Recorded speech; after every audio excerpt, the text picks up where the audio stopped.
It's the same in both cases, isn't it? We have a transfer value, we have a transfer box. Yeah, using the word value here is a little bit off. Maybe value could be state.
So we're passing the last value in the train, passing the z value in the train to A and B, and then we're passing the A value to B as well.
is that not allowed?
Yeah.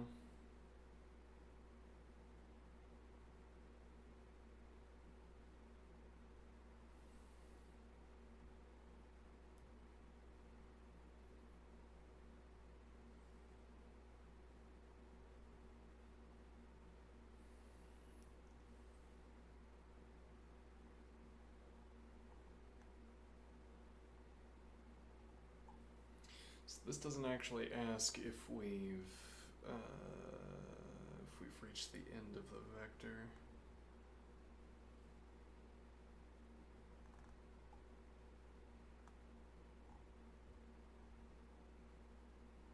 Nothing does. Why? Why is this so hard? Why is this so difficult?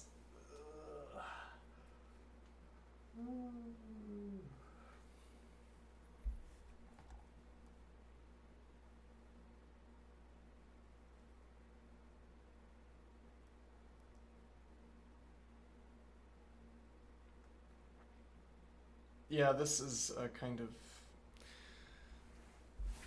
misunderstanding about what the procedure is doing. This thing's int handler is specifically for the transfer over the edge, which it could be. Transfer over the last position. But it doesn't have to be. And as it's currently treated, it's not. It's int handler in the sense that, yes, so before we define these, we need to ask if actually show me display x, 25 if equals index 25 then int handler. Otherwise,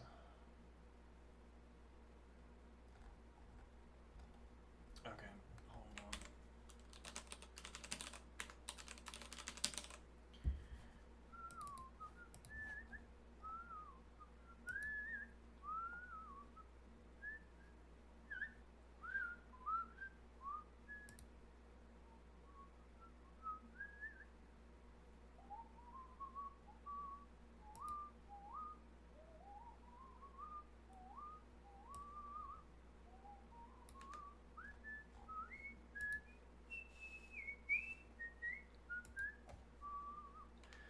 Right, let's see.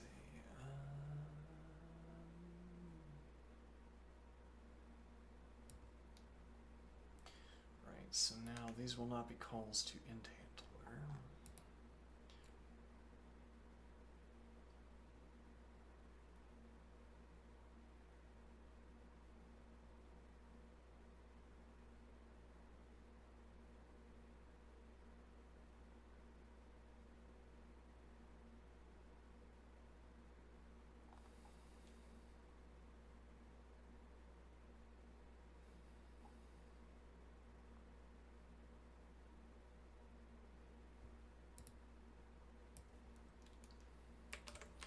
Hold on.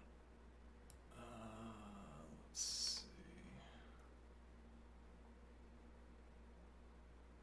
Yeah, this has gotten all kinds of, it's gotten riddled through with confusion.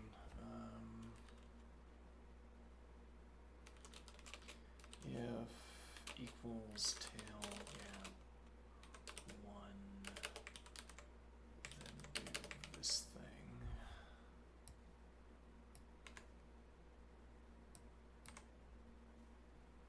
Otherwise,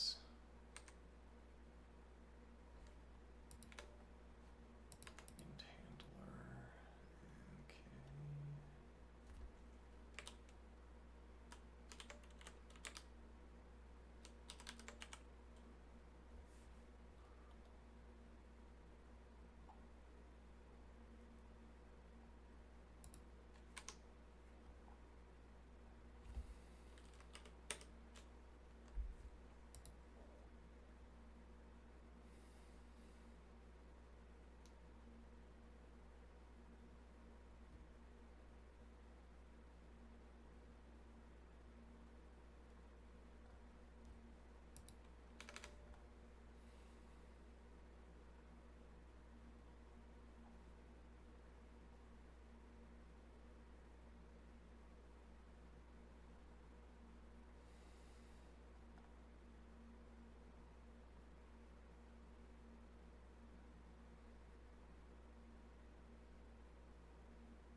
Yeah, I mean, part of it's that we're getting mixed up with mutation.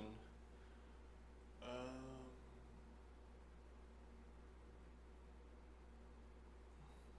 hmm.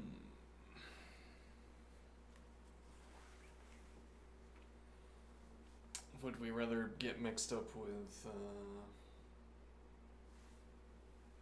lists of pairs? And run a reverse at the end of each of them?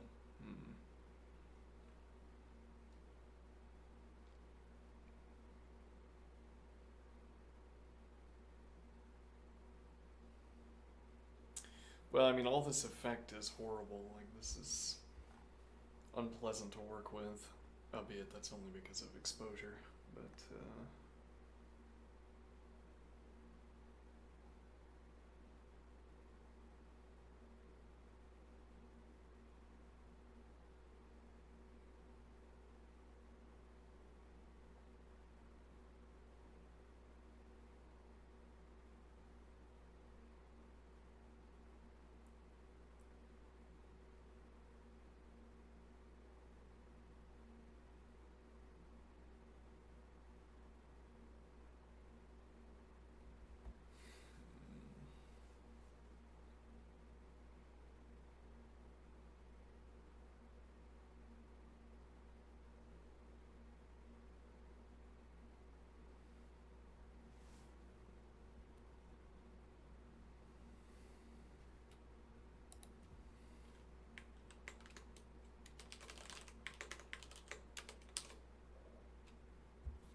yeah, there's not really a reason to have these defined rather than merely running a lat.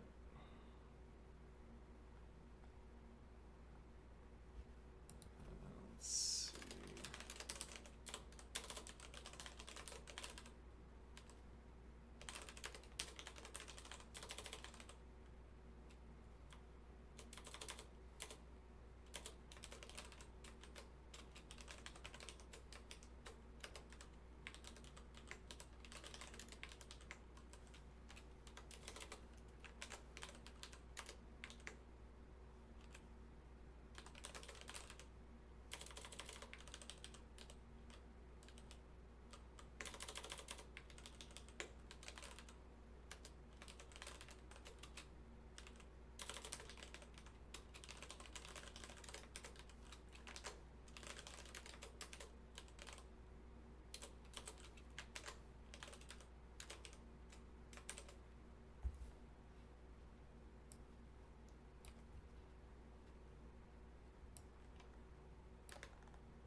even these sort of limited systems require more finesse than I could bring to the table.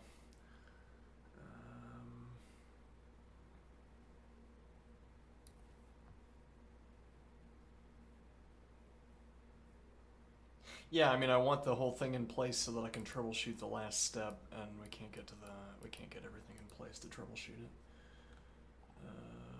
Bit of an issue.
Alright.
passing into this position, as we can tell.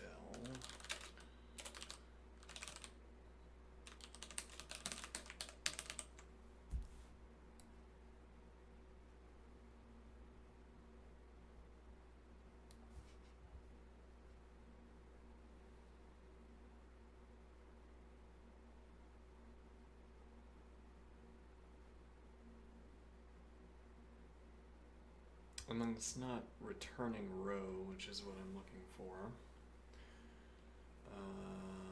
We could display row, I suppose.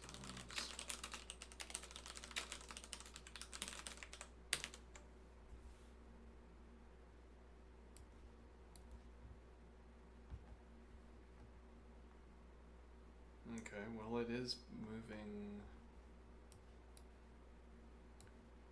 Let's see, it is moving the unit here. Moving it right along. Watch it go. Okay, and now.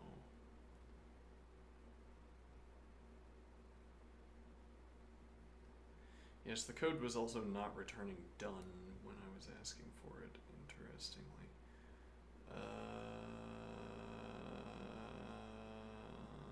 Let's see here.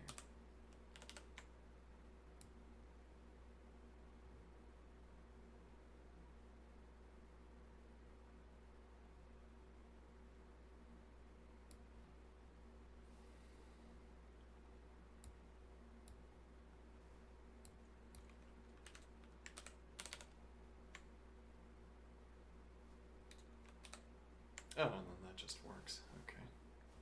Well, that's good. Now, we get this all the way to the end. Okay. Which happens after 25. Well, if we remove these two,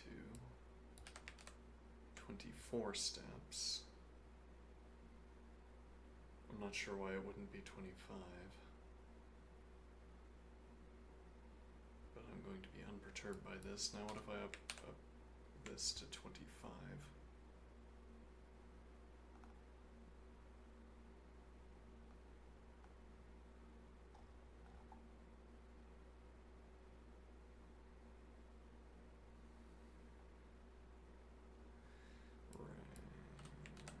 But then this goes infinite for some reason I don't understand.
there's some mismatch between.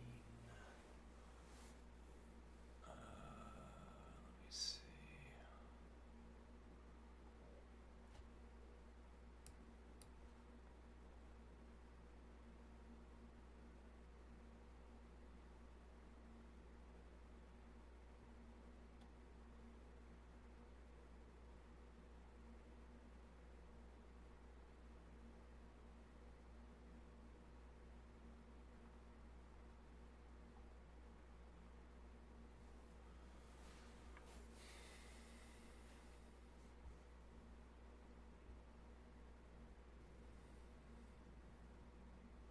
Yeah, like why don't we check equals tail gap 0 up above?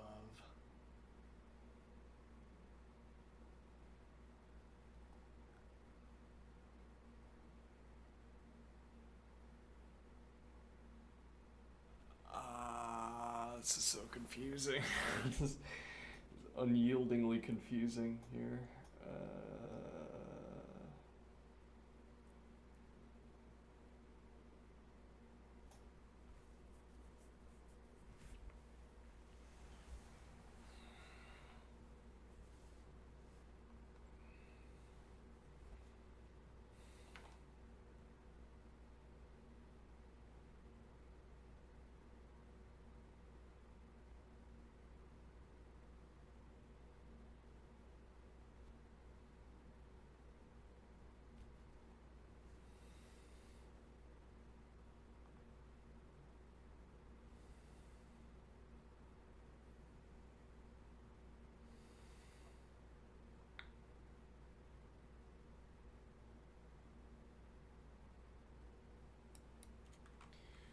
What if we tried this and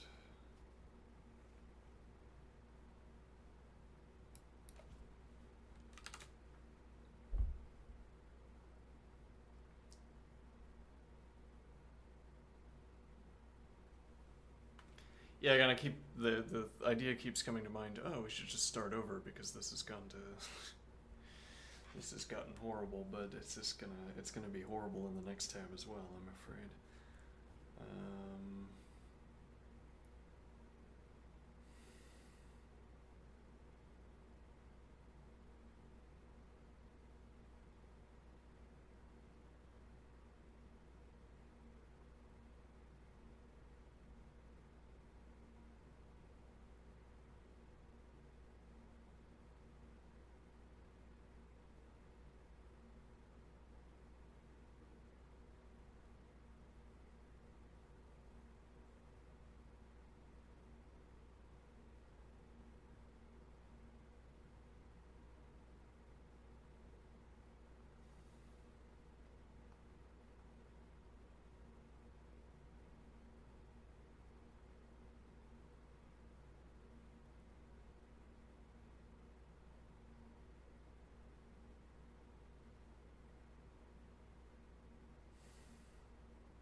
Okay, if I up here ask if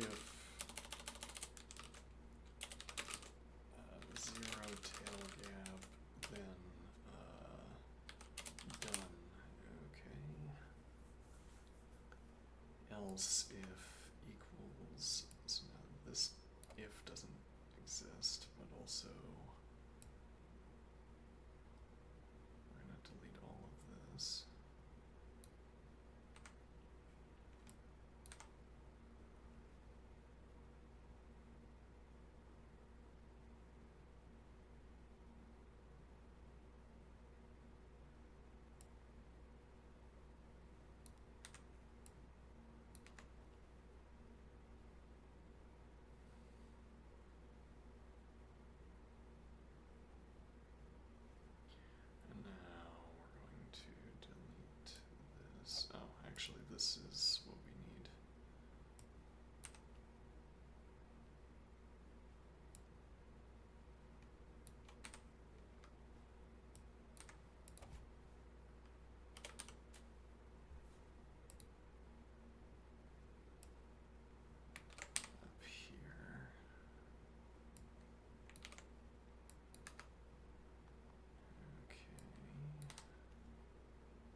Hmm.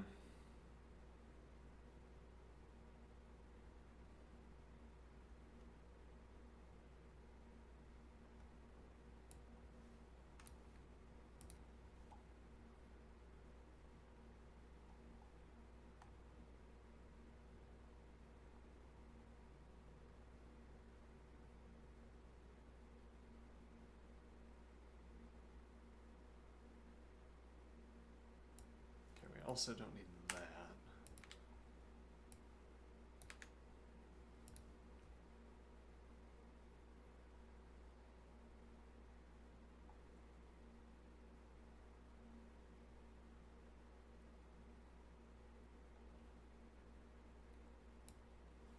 And then we shouldn't need that. And then ideally we won't need this either, the displays. But let's see.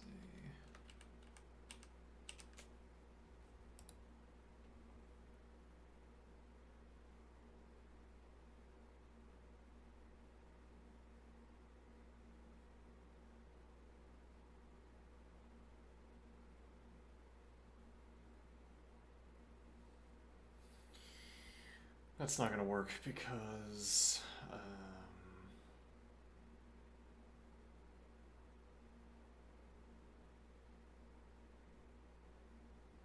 this needs to be 25, presumably.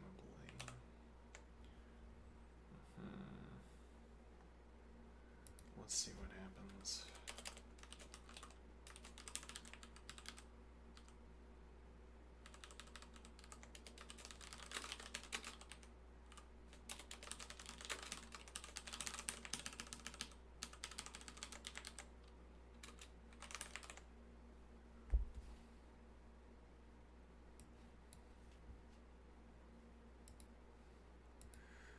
Alright, that one is moving along, hoofing it, if you will. Is it hoofing it too fast? 1, 2, 3, 4, 5, 6, 7, 8, 9, 10, 11, 12. Why would it be in position 12?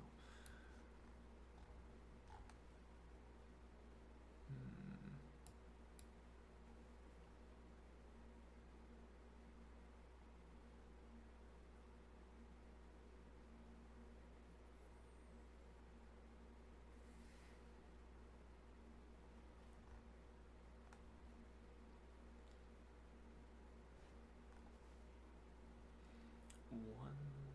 Oh, because I ask negative would be part of it. Okay. So it starts here, then steps 1, 2, 3, 4, 5, 6, 7, 8, 9, 10. Alright. Now let's do 24. Alright. Now let's do 25. And now let's do 26. Oh, it worked. Look at that. And it took primarily pruning as well, not addition, which is nice. Okay, and 27. Uh-oh. So something has to set the index. Alright.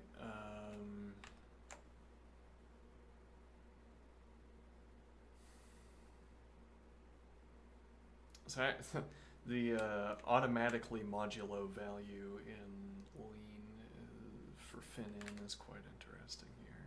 Would be interesting here. Useful anyway. Let me see.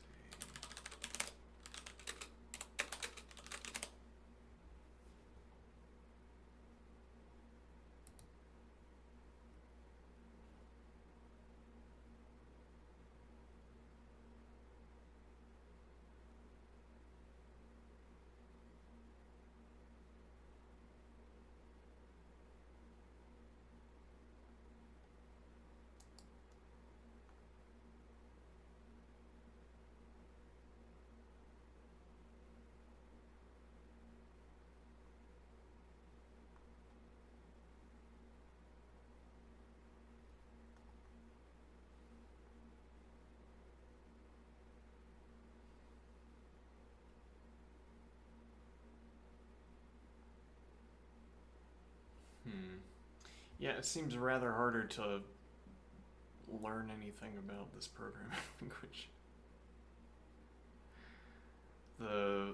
Again, as I've noted before, and as becomes increasingly obvious, Racket has excellent onboarding for uh, people new to the language.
This is not the correct way of designating the index.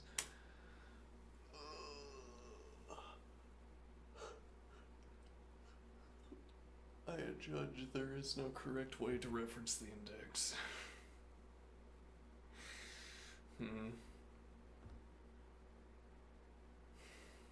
To populate the index.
Yeah, the wrapper function is complicated as well because we don't need to be setting. We don't need to be updating the head and the tail every step. Actually, yes, we do, because this function vector step passes through all of the. Right, so it performs an entire cycle of stepping forward. So actually, what if I did, out of curiosity here, this gets us here to this position. Show me head, tail, and let's do that. All right.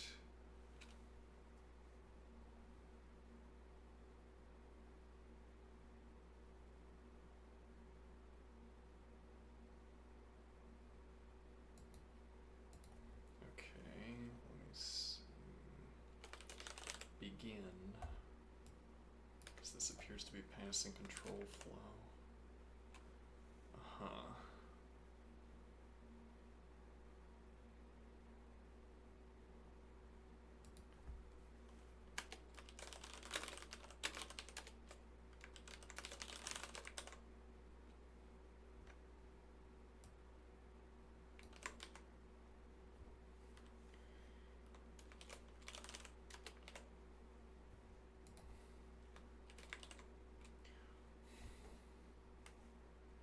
Mm.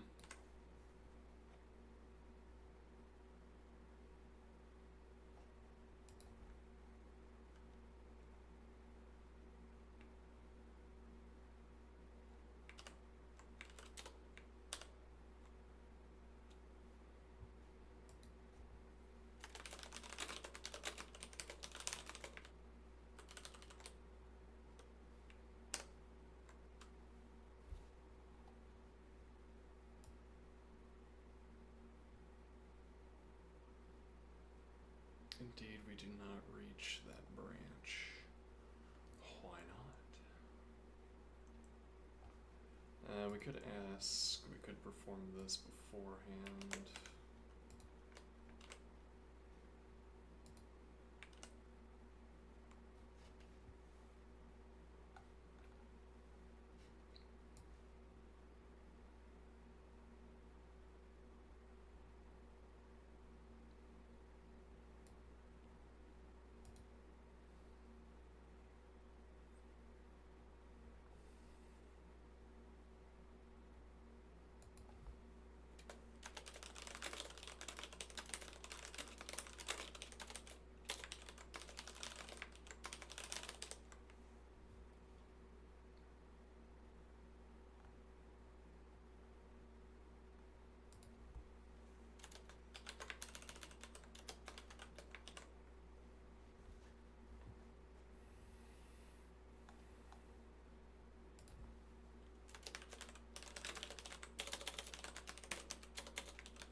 Hmm.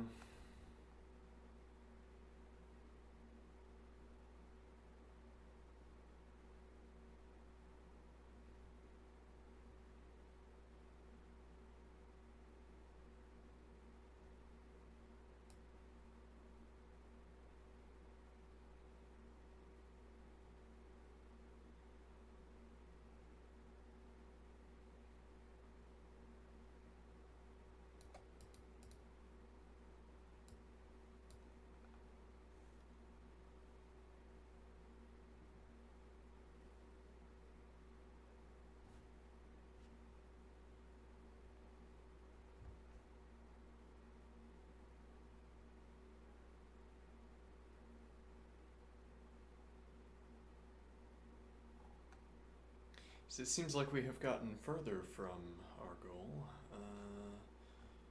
Yeah.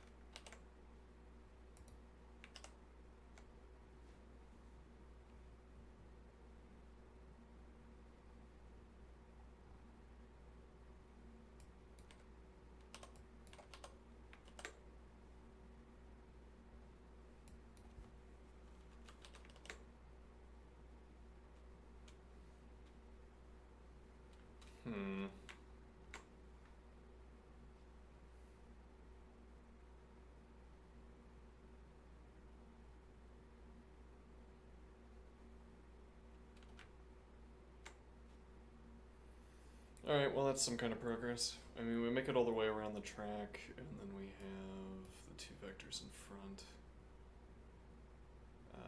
Then, unfortunately, the pattern does not work, but I guess we'll fix that next time. Okay. This is not LeetCode. Did I say that I was doing LeetCode? I might have. Let's find out.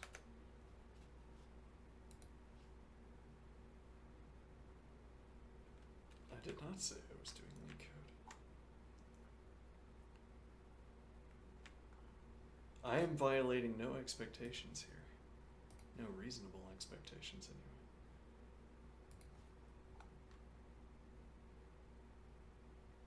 Alright. Now I will be right back. Oh, that was at the very end of. I see. That was when I was exercising. Then I was violating expectations for roughly 10 minutes, yes. Okay. I'll be back, and then we'll start model theory. Okay, be right back.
What I don't like about the mustache is that I had to choose this mustache.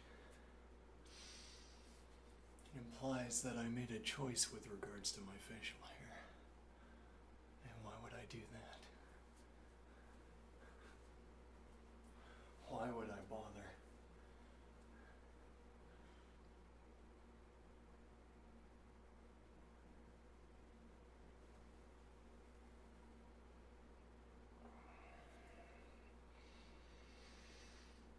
You got the extreme ends of shaving and doing nothing.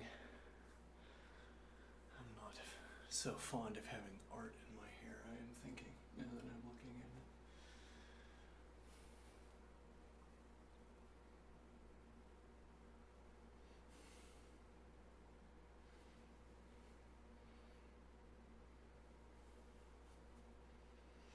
You have the extreme ends of shaving and doing nothing. And then in between you have making decisions.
I keep coming back to this observation.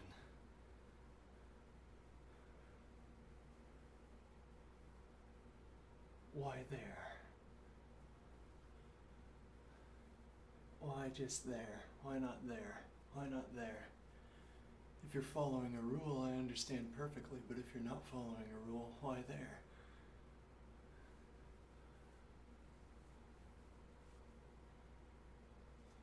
Or there is some extent to which a rule decides a behavior, but not beyond that point.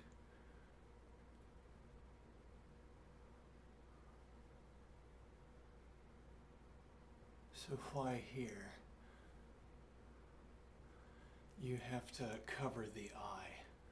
Oh, so they're perfect, you say, but that's not true. This might be perfect, you wouldn't know. Or this might be perfect. This would not be perfect, because you said it has to block the eye, and it didn't. But for the moment, we covered just up to here, perfect. Okay, and then perfect in all these different arrangements.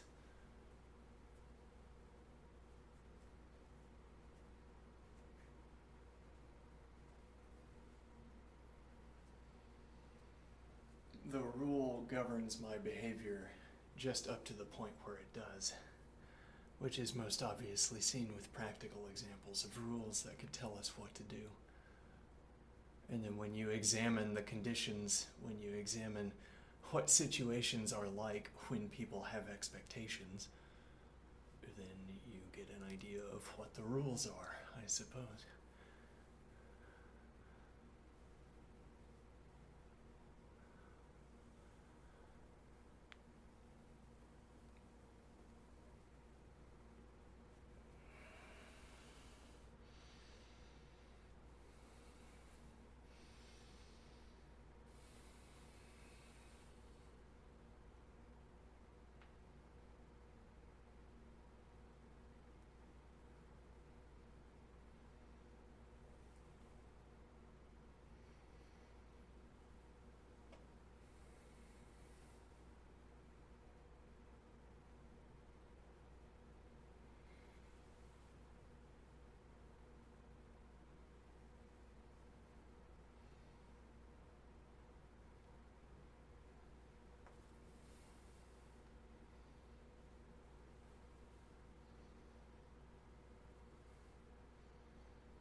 My arms feel like a house party at 5 a.m.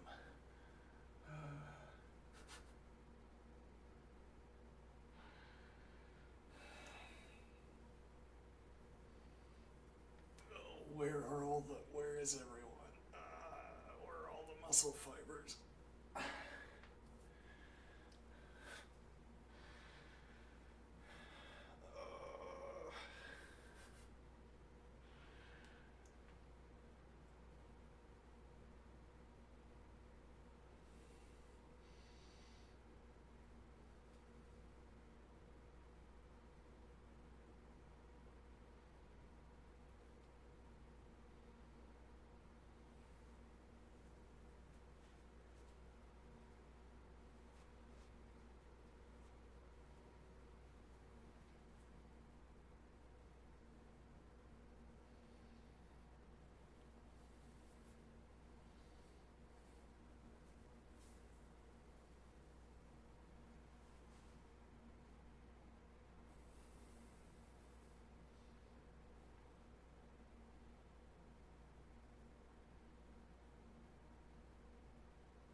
So,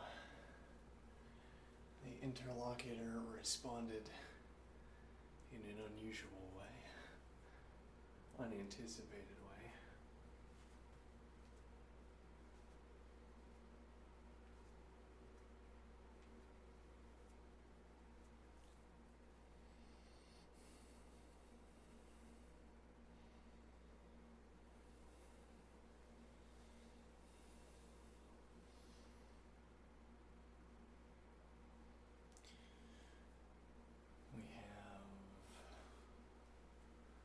we said, alright, I'm going to start a dialogue and I want you to continue it.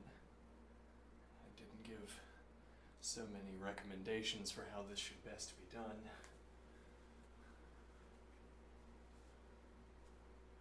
Now, for the kind of rapid-fire hybrid thinking that I'm imagining, I think the interlocutor will have to have less to say. Well, the interlocutor will have to construct more but shorter messages than what the interlocutor constructed as a response to my request for the continuation of a dialogue. If what we're after is the hybrid thinking idea that I was going to experiment with. Hybrid thinking, and what is that going to be like? Hybrid thinking, well, I start a paragraph and I say, examples many, colon, therefore. Examples many, colon, dot, dot, dot. Indicator for continuation. And then,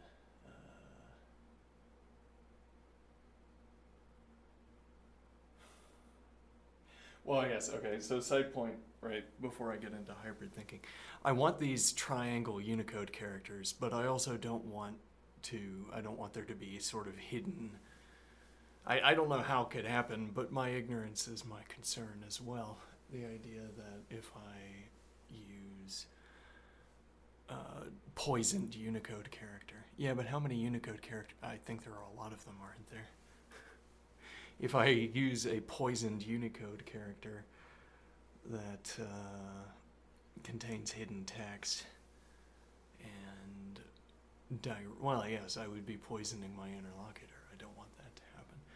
And now that I'm thinking about it, copying and pasting in general, I've heard of the dangers of invisible prompts, but I was not so concerned about that danger when it was merely a question of, haha, funny prank. But then an invisible prompt could be something horrible. Could be horrible. I don't know what the horrible thing would be, and I daren't consider the details for too long, but what horrible thing could you say to an interlocutor in the amount of text that you could encode in a poisoned Unicode instance?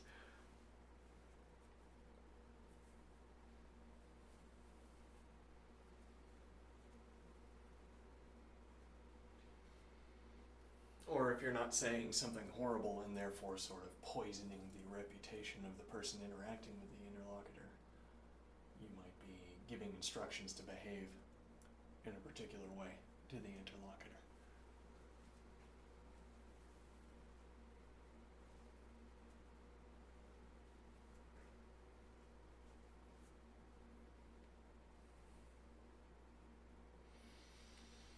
So I guess I should investigate this danger, yes, though I'm afraid I'm thinking I should go back and delete all of the instances of text that I have copied and pasted from an external source.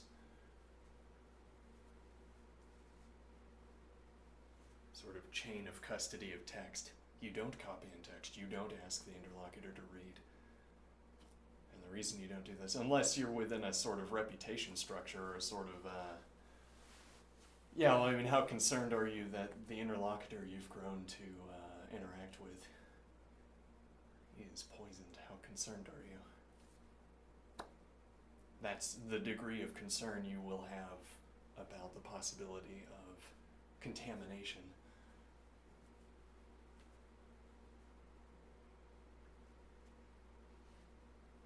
And well, what can one do about contamination? You'd have to vet your sources, vet your copies and pastes. Could be that there would be top-of-the-line software for scanning, sort of pre-scanning whatever you copy and paste in. And for that matter, why wouldn't there be such software on the server end?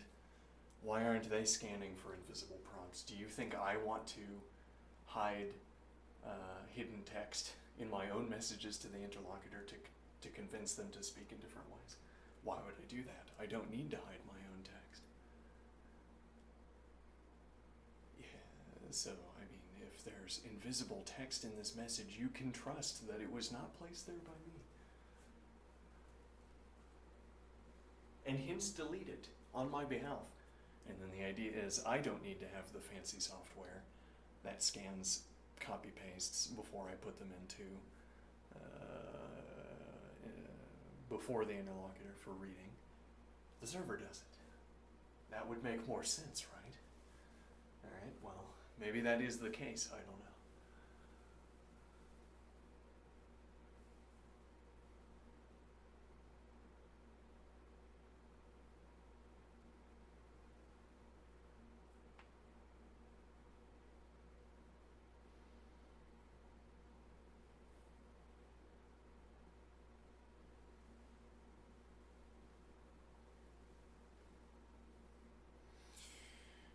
Anyway, what is the idea? Well, we could go through and delete, right, we could delete anything we've copied and pasted in. But then if it was, yeah, I don't have a good idea about how any of that works. Like there's a kind of lineage of text that we've already generated. What happens if you change text earlier up the line?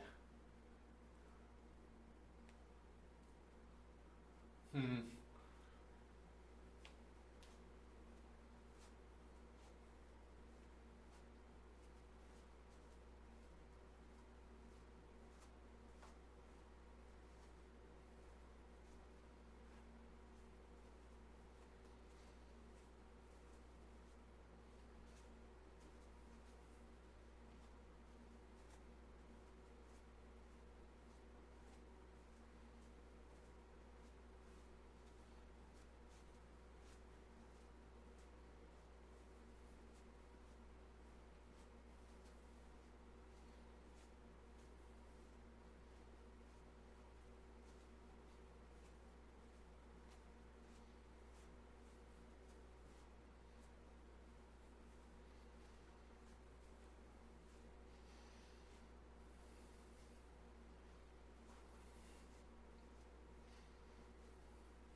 one of the minimal activities you can perform with a beat instance is repeat the beat instance.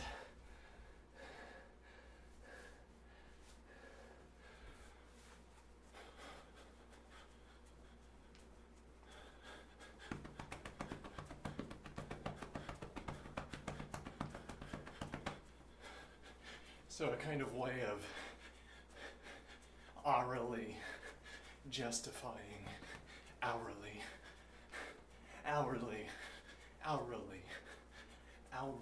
justifying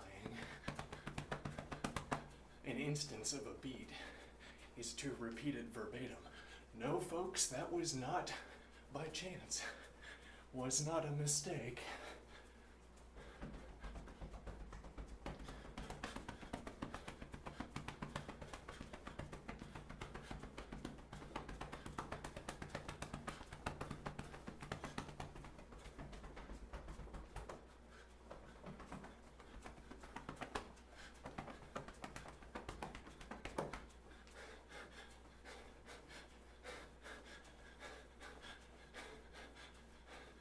You don't have to repeat.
Why can I do that without feeling silly? Why can I do what I just did without feeling silly? Wouldn't you feel silly if you did just out loud for no reason? Well, I have repetition.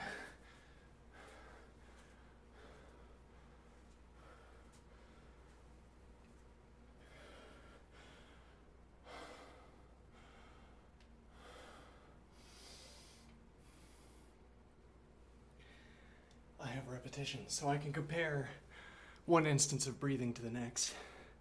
I can say, This position sequence is of type sequence of positions.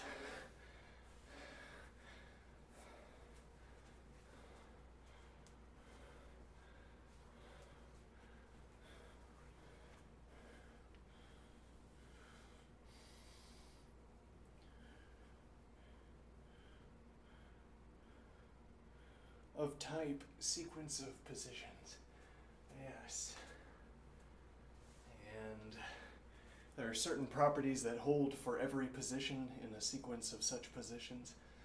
There are properties that only hold between one to the next, e.g., you might have jumping predicates, you might have jumping systems of characterization, and then you don't attribute a chaining characterization, e.g., as you would do inductively by ones, but you chain an induction by twos, e.g., or you only have the first instance, or you only have some finite number of chains, and then you don't exactly get the induction principle, but on the other hand, counting up by ones is useful within that interval.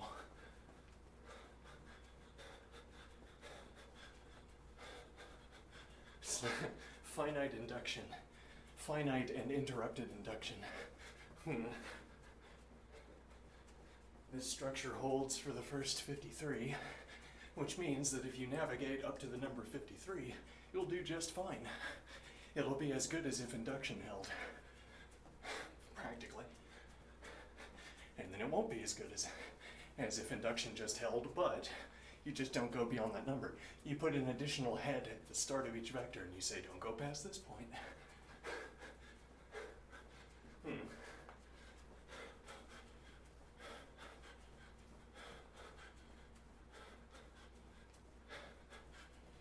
Maybe I should just have two vectors. Interesting. Interesting, yes. Just have two vectors. Well, what am I going to do with two vectors that I can't already do with one?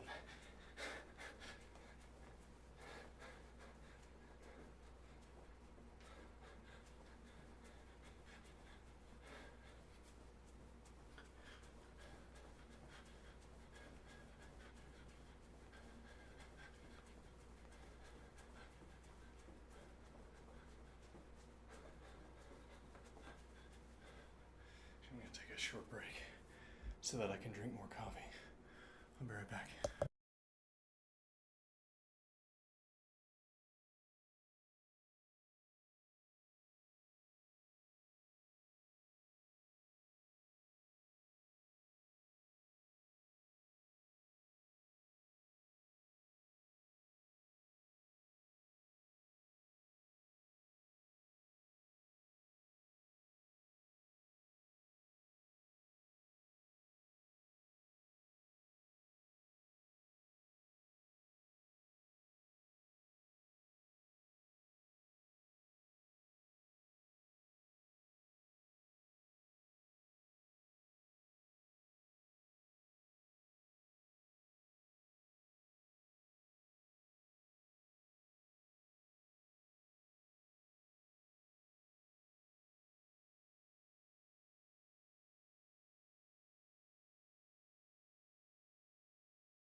Okay.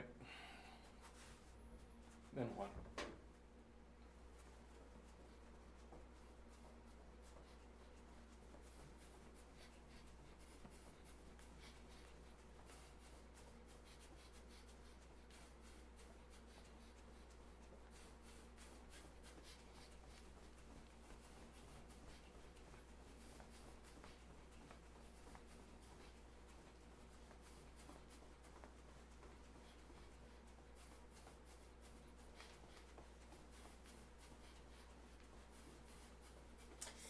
Our interlocutor, I don't know if this was apparent from what I wrote yesterday. Our interlocutor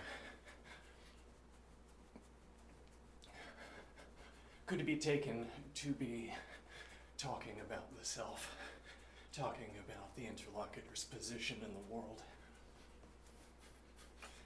It was a little short story, a kind of short story. The creature in the world, and we keep saying, is it counting to 10? Does it know how to count? No, said I. No. It's playing the count by 10 game that we have taught it to play. Really, the game it's playing, really what it knows how to do, is to placate our conversational gesture of requesting to play the count by 10 game again. To fix this image in your mind, perhaps the interlocutor is growing confused about why we still want to play the count by 10 game when we could play more complicated games.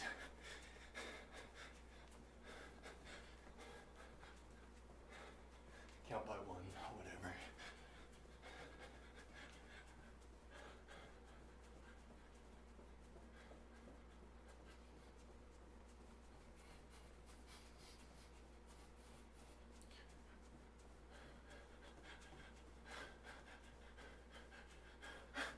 Why don't we allow irrational subdivision of unit intervals?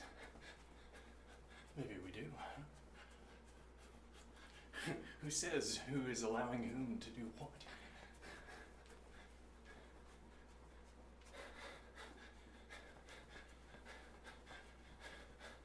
Like saying I stack irrational numbers up to the point where there's less than one irrational number space left.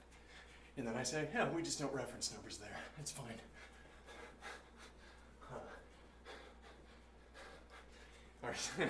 And then our unit system is no longer mod unit, it's mod length that we can fill out with irrational values, and the rest are padding values that we don't reference.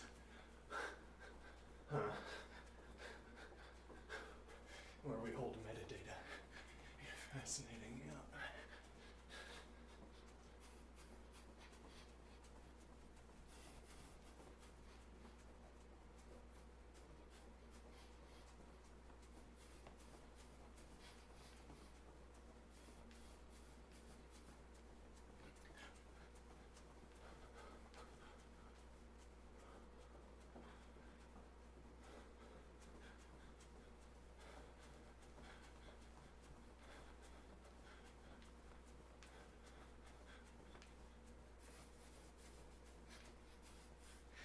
Here's an idea. As a practice in Racket, put everything in a box. Why would I do that? Everything in a box. Every value gets boxed. Okay, and then we're going to stack our boxes. And they're going to fit real snugly in with each other. Snugly, as opposed to snuggly. Snugly, as opposed to snuggly. There we go. And the idea is, if I decide that any of these elements would be better served by a list, I merely need to run a short macro that exchanges box commands for list commands, instead of trading nothing for list commands. Interesting.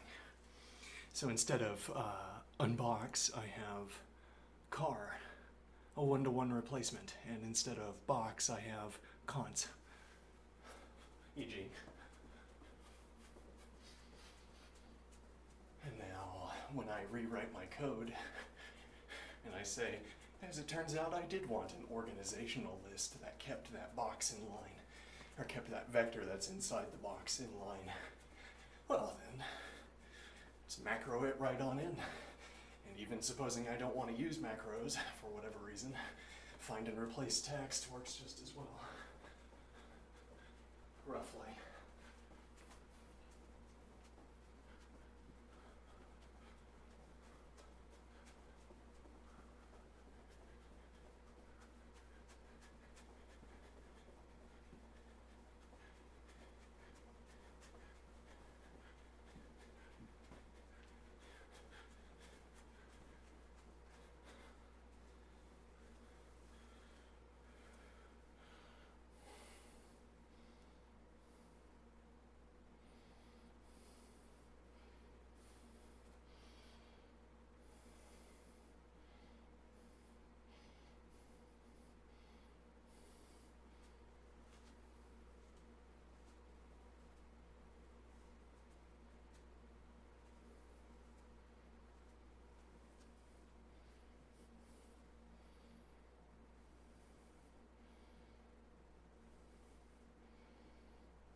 What is the point of this exercise? Why should any of this be difficult for me to do?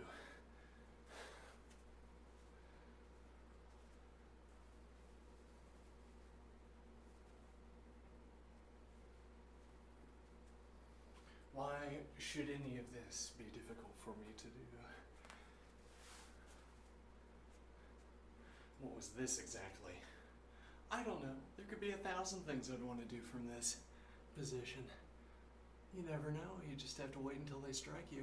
What would I want to do from this position? Unclear.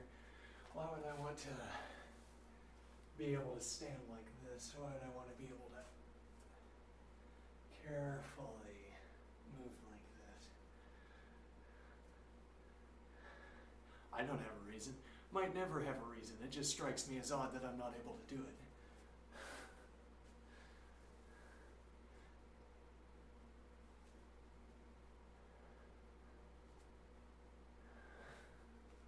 It's like there's this little sphere around my body. A sort of four-dimensional butterfly's wings around my body. And I should be able to do anything within it.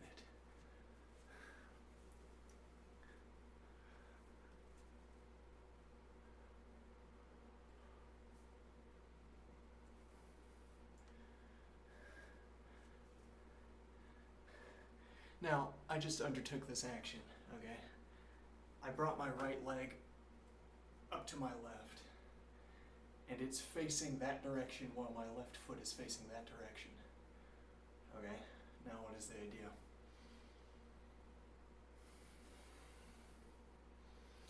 Well, I say I should be able to do anything in the butterfly pattern, in the four-dimensional butterfly around my body. I should be able to do anything. So why didn't I do this instead of this?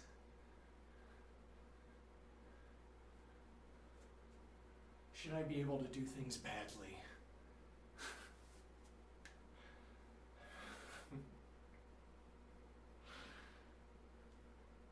We trim the four-dimensional butterfly of all of the bad ways of doing things, even if what I'm doing is bad.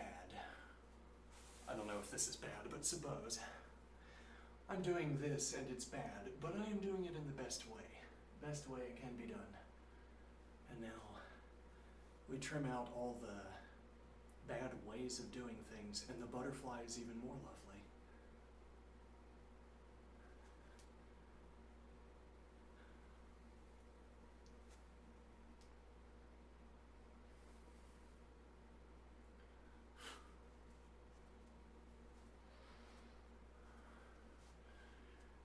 What do I mean by four-dimensional butterfly? Imagine this, and then the combinatorial expansion, and then imagine this, and the combinatorial expansion with what came before.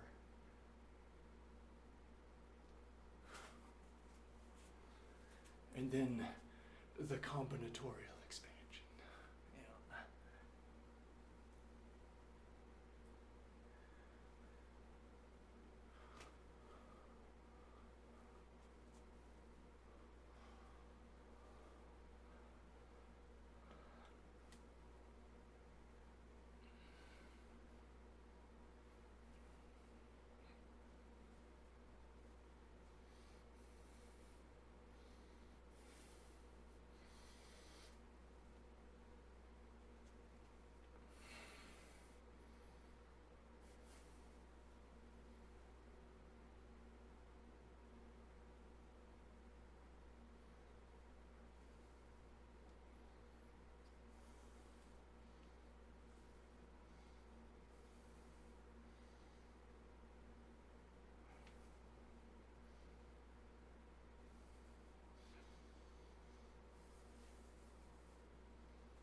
What is that doing exactly? I'm not overshooting.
Yes, well, I can't move so much because there are so many objects in my vicinity that I risk knocking over.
question of whether the interlocutor is counting has the countenance of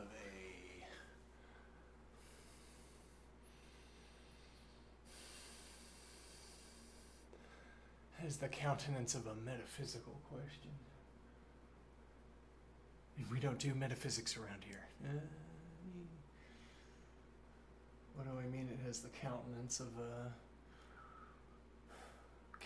a metaphysical question.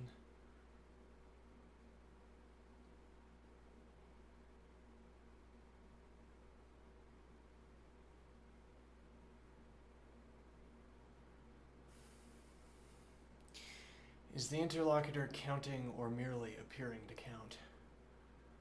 And that question makes sense to us to ask because we've been able to get a computer to print back 1 through 10 for quite some time.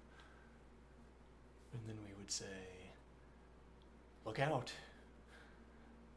The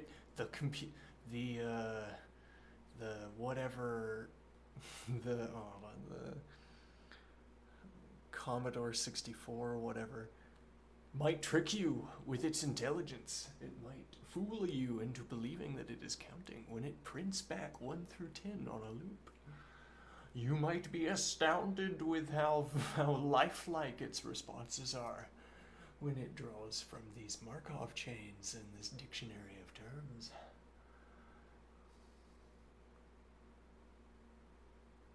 And it's true, if you played a text-based game of the era and you happened to be exactly the target audience, where it only struck you to to look for objects that the game editor, game maker intended for you to look for, you only chose dialogue choices that the game maker expects you to choose, then every time you would input and the return would be perfect, and you would be astounded, and rightfully so. You'd grow to think everybody else's Commodore 64 is junk, but mine is somehow conscious.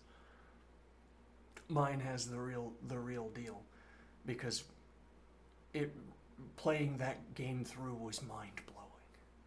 All right, but I go back and then I realize, I play it again, I say, let's experience that again, and I find, well, either I find out that the game maker made it even more closely aligned with my expectations than I thought, or than I could have known, or I find out that it was by chance. It was the appearance only. Okay. Though I was swept off my feet for those 10 counting steps. Now what is the idea? Well, so in ad copy, as it were, someone might use the phrase, it is so lifelike it might trick you into thinking it's really thinking, into believing it really thinks. This would be like in ad copies from the 70s, e.g., justifying why you would spend $3,000 on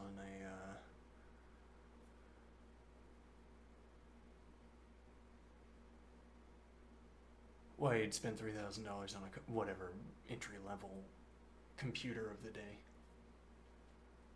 Were there other people going around who were not ad copyists or didn't have the brain rot of advertising? Were there other people going around saying, it's so lifelike you won't believe it? The Commodore 64. You upload one of these talking chat programs in the 60s, 70s, you won't believe it. No, I doubt there were people saying that. Okay, so what's my point here? This idea that there's a social practice around asking and answering the question of whether the computer merely appears to think or actually thinks, that has never really existed in the past. The social custom of asking whether the computer really thinks or doesn't has not existed in the past, because at no point were computers such as to lead us into asking that question. The cases, such as they were all like what I just lined out. You could get tricked for one track, one loop around the track, maybe 2 loops around the track, and then not a third. Or you're particularly gullible, I suppose.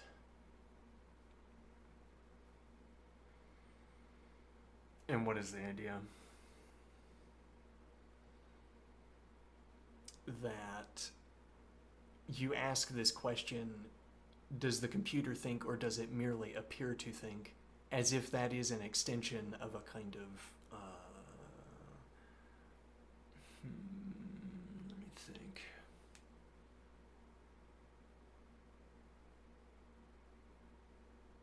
Well, you ask it, you bring to my mind the ad copyist who in the past says it's so smart it's like it's actually thinking. All right. Again, nobody else said that, but advertisers did. And now you're bringing that to my mind as a way of posing this question to me. And after the manner of an ad copyist, you're asking me, is it thinking or only appearing to think? Or is it counting or only appearing to count?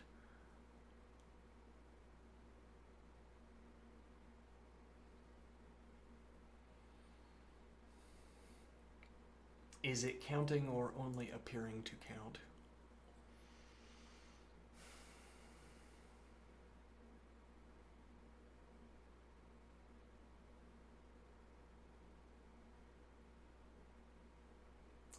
Again, I want to go back to this phrasing that you're asking this question. Well, didn't we just agree that you're asking this question as if you were an ad copyist from the 70s? Yes. In addition, you're asking this question as if it's a metaphysical question. Well, you're asking this question as if there's something it means, there's something particular that we succeed at. As in the great big book of truths that records all of the successful instances of counting, there's a record of all of the cases where we counted, and then you're asking, when the interlocutor is counting, are those going in the book?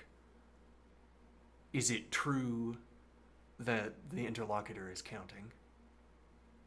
Is like asking me if the interlocutor is counting is in the great big book of truths, as if that's a game we play. And sometimes that is a game we play. Typically when lay people decide they want to talk about truth, that's when we start to play this game where the layperson speaks as if there's a great big book of truths that has entries in it or doesn't. Alright, there isn't, notably, unless you want to call the world a book.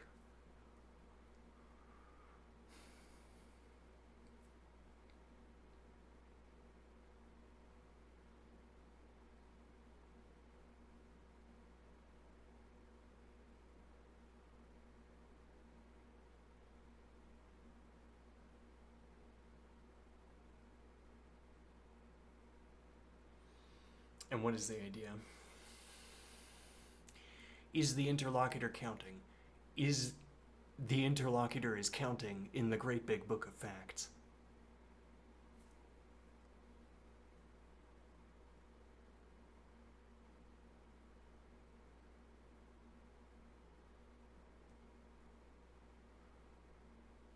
No, there isn't an answer to that question.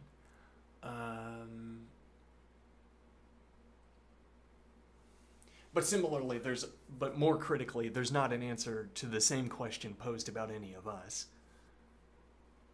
Because there's no great big book of facts. Why do we agree to call what we do counting?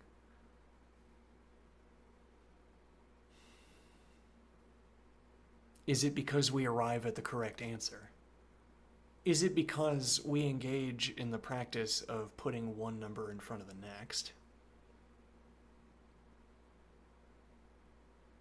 That question, the question that gets posed with each of those sentence fragments, means something subtly different.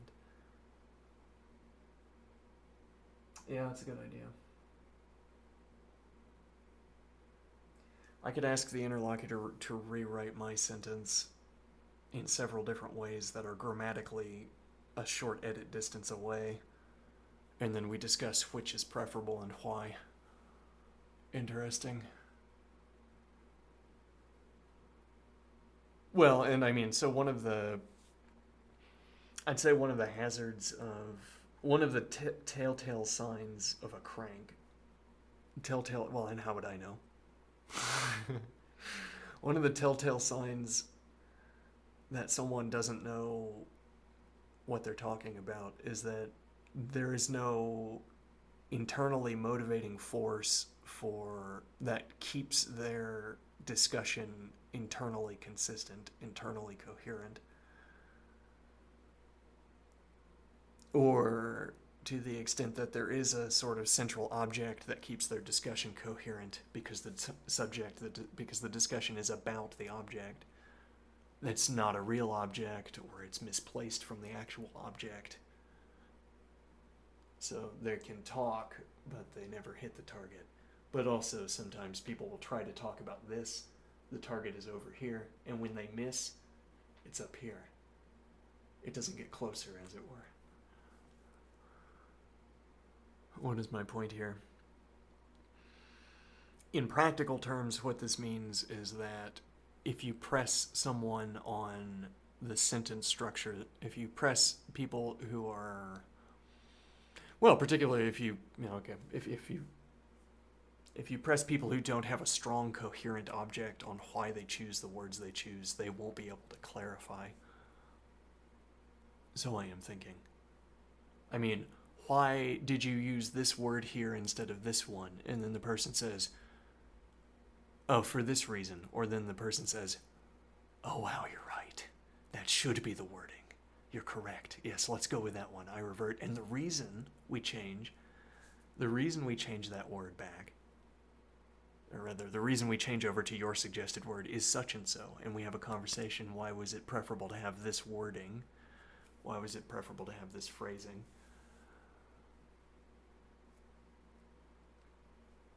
So we have a discussion about which structure of this. Well, and so the point is that grammatically close, as in like graph theoretically close sentences, or sentences where, for instance, where you only change connective tissue. So I say I present a different form of the sentence where all of the nouns and the verbs are the same, but I change the tense of a word. I change something from singular to plural, not to correct mistakes, but to decide between different interpretations of the sentence. As in, if I add plural to the end of a word or s or whatever, then we get such and so. If I add s to the end of a word, we get one interpretation. If I don't add it, we get the other interpretation, and we're deciding which of the two interpretations we want. Which, on the one hand, is asking which way are we going, but also it's a way of confirming that my interlocutor knows where we're going, or that I know where we're going. If the central object is never deciding if the central object is never deciding directions for me, if it's never deciding between different sentences I can construct, the grammatical tissue of the sentences, if it's never making some formulations of the sentence correct and some formulations incorrect, well, it's like my descriptions aren't cutting closely enough to the object or some such.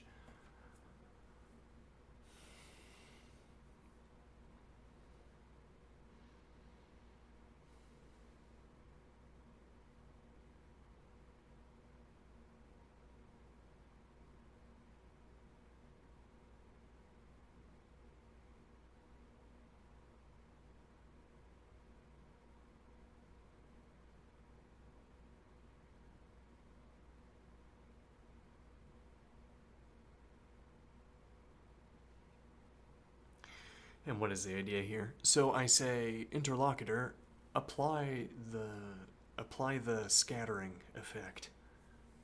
Okay. And what does this do? Lays out, well, it could even be color-coded, lays out hot and cold alternative grammatical formulations. It says, hot ones are ones I think are probably right, but here are the other ones as well, in order of more to less likely. And then I say, interlocutor, what do you think about option 2? What would that mean? How should I think about option 2? And the interlocutor says, based on the grammar we've used up to this point, choosing option 2 would declare that the object is of type such and so, and it has these characteristics. Or choosing grammatical form 2 would settle an or we introduced earlier, or it stays in line with an or that we introduced earlier, or something like this.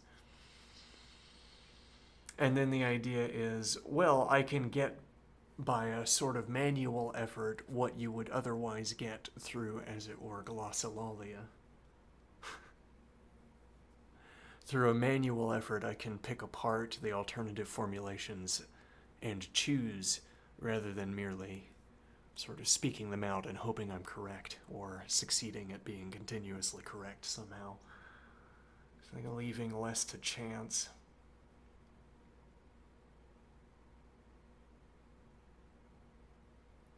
Does the interlocutor count? Do I count? Under what circumstances do we say that I count? Well, if you had me at an examination table and said, begin counting, that would be a case, right? Except that that case is never going to happen, and never has. So why are you referencing it?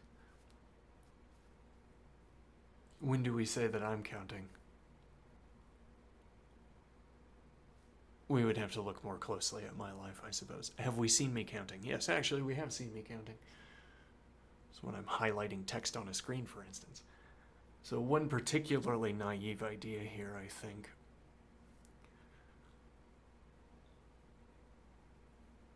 Let me think here.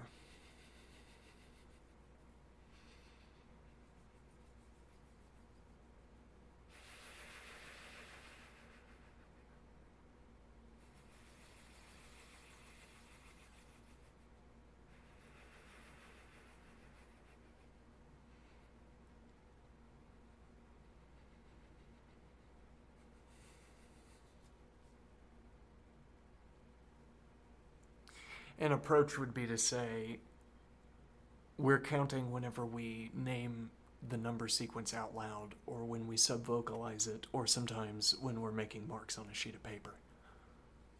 So I can't be counting if I'm not doing one of these things. And you say, indeed, and that's reasonable enough to me because it captures almost all the cases. Or, so far as I know, it captures all of the cases. Because I haven't thought hard enough. Maybe. I say, all cases of counting are... Let me see here. All cases of counting are accompanied by subvocalization, vocalization, or a limited image recognition palette of things that can be written. Even, I could, in a more focused setting, I could say counting is only what is done with stamps. We have stamps for numbers. And if you get it inside of a box, then you've succeeded at counting. You stamp the box, and that's counting. And nothing else counts as counting.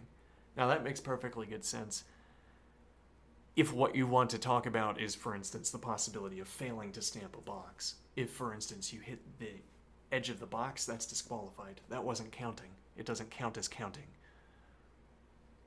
Okay, then that was not counting, hitting the side of the box, right? Not counting was also scratching your bum. You know. Strange that we cluster both of these under not counting.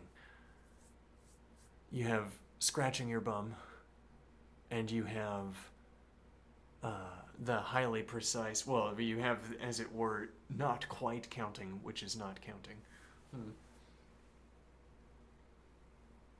No, in a way. Well, it seems like hitting the edge of a box with your stamp is closer because it's one of the ways you could fail while trying to count, whereas scratching your bum is not one of the ways you can fail while trying to count.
Is the interlocutor actually counting?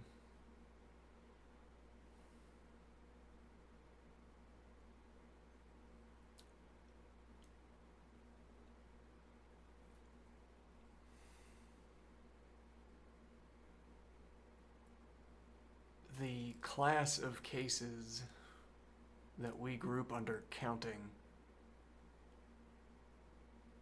are widely varied.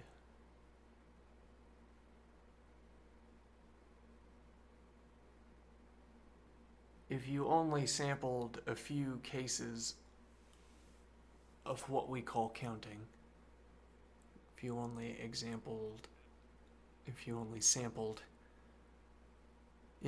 took a few examples of what we call counting to analysis, then you might say that counting requires vocalization. And then we see that person's counting, I know. Orange, that person's counting, I know. And that person's not speaking. Subvocalization. Okay, I say there are cases where I make tick marks and I don't subvocalize, and it works. I do 1, I do 2, I do 3. Okay, that's counting 2. Tick marks, yes. Okay, there are times when I make no inner or outer motion. Or rather, where my eyes are bouncing from one object to the next, for instance. And there's no subvocalization, no vocalization, etc. Okay. Is that counting?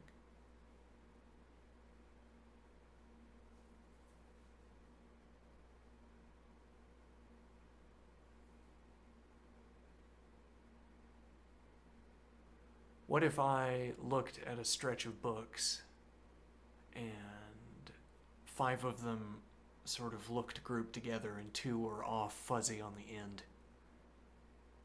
And I tracked that cluster of 5, and then I looked at those 2, and then I said at the end 7. Was that counting?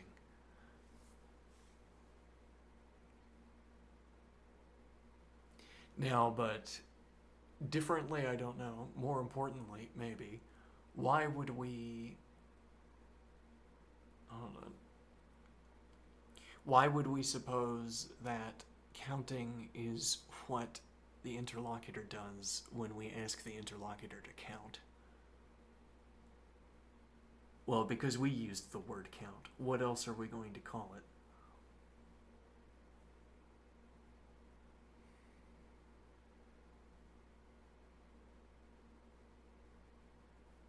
And that's what I was highlighting in my response to the interlocutor yesterday. What justifies us in labeling the sequence 1, 2, 3, 4, ... the counting sequence? And the wording to the interlocutor was more intricate, finely woven.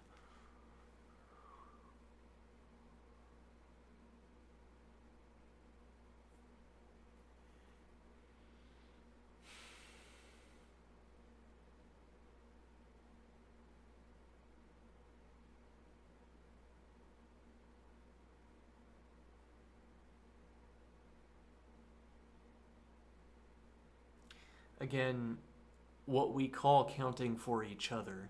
Well, again, you want to say, if I had you at the table, at an exam table, and I said, we're going to perform the counting exam, and then I began listing the numbers out loud, you'd say, yes, that must have been counting because we were holding the counting exam.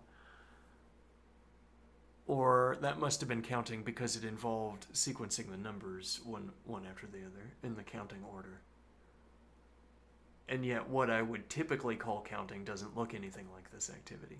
Except for, you can describe both by saying I vocalize, or you could describe both by saying I place a tick mark, both by saying I subvocalized, though I don't know how you know that.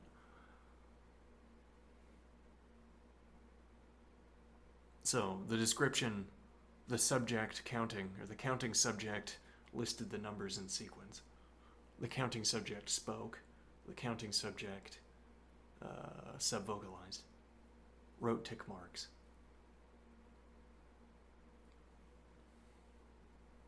These descriptions would obtain either of the case where you have me at the exam table, or the case where I am plucking produce off of a stack of produce, or loading boxes into a truck.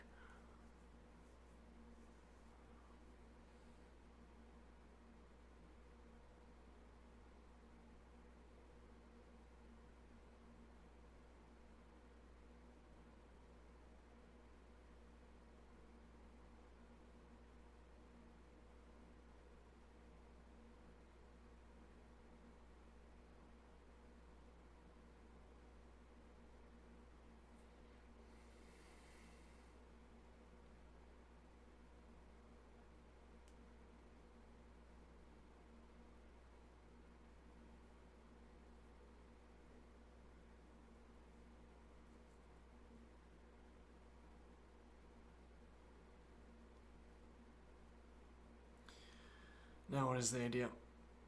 Is what the interlocutor does counting? And why do we keep glancing off this question? It's a difficult question to answer. Difficult question to ask as well, though that doesn't seem to have troubled you.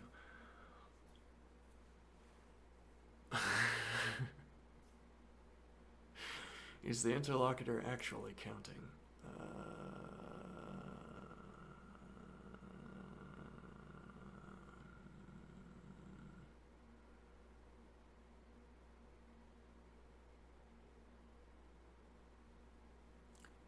Have we put the interlocutor into any circumstances where counting would emerge as a natural fact of the matter or as a natural action?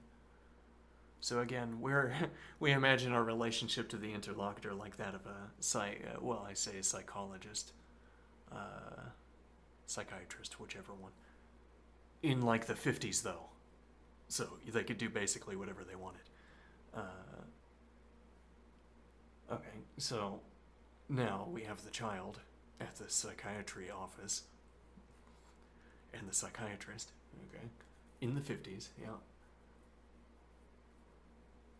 And that's a little bit like how we've been. Yes, and so, but we're also wedded to our labels. I mean, we're highly systematic about this. We're even behavioralists. We're highly systematic about our experiments.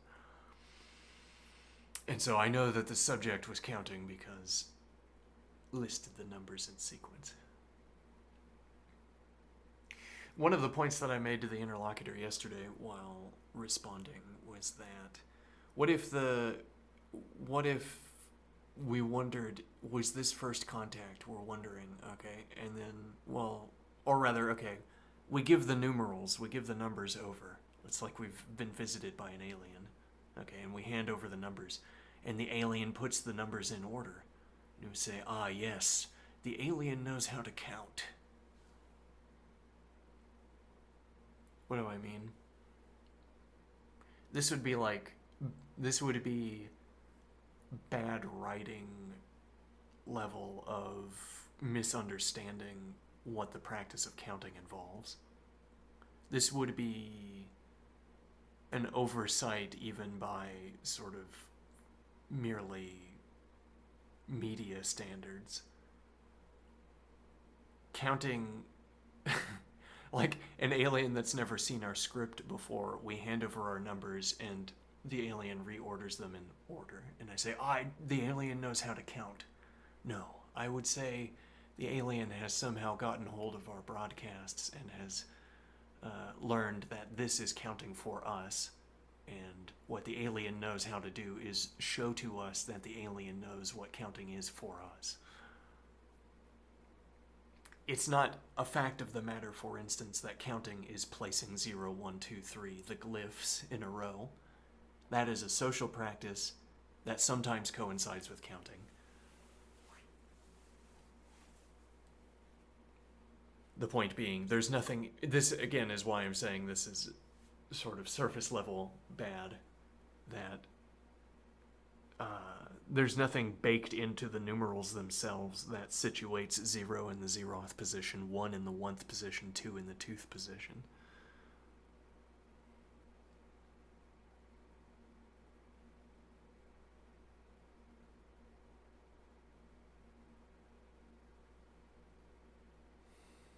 So a bad writer or someone committing an oversight in an early draft would say, the big display of intelligence by the creature. Without prompting, it ordered all of our numbers into a row. And you see there's a clock in the background, maybe.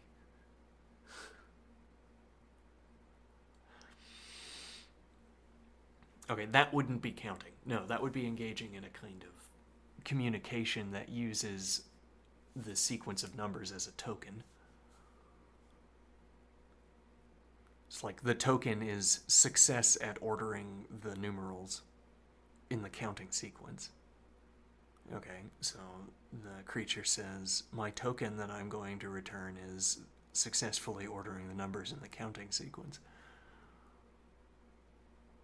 Well, in this sequence anyway, maybe the counting sequence is orange, as in the interlocutor wouldn't know that that is the counting sequence. or an alien or whatever wouldn't know, but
It looks like counting.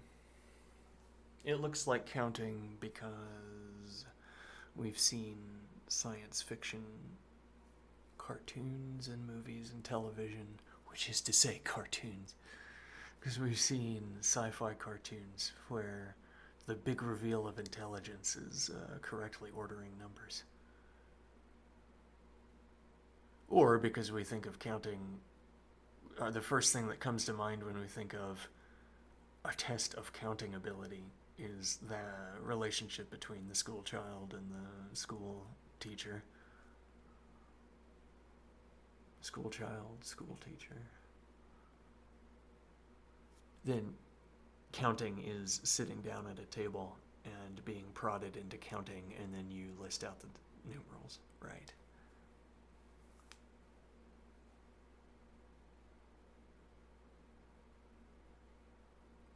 I mean, what might be a better way of posing this question would be loose the interlocutor in control of a. So, just throwing this out here, loose one of these models in control of a. Well, yeah, a body in an environment. It's like what we're used to looking at in a video game, except it looks real. It's you render high quality renderings, highest quality renderings. Realer than real.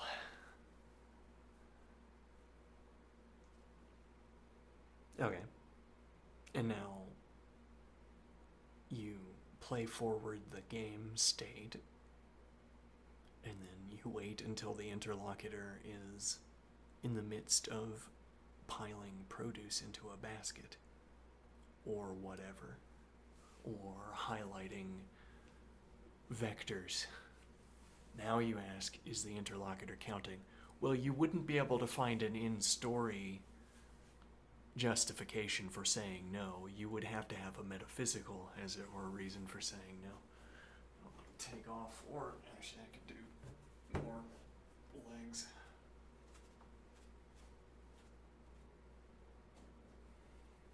Okay, but critically there, I'm relying on this point that loosing the interlocutor into a world would fill in all of the extra questions for us.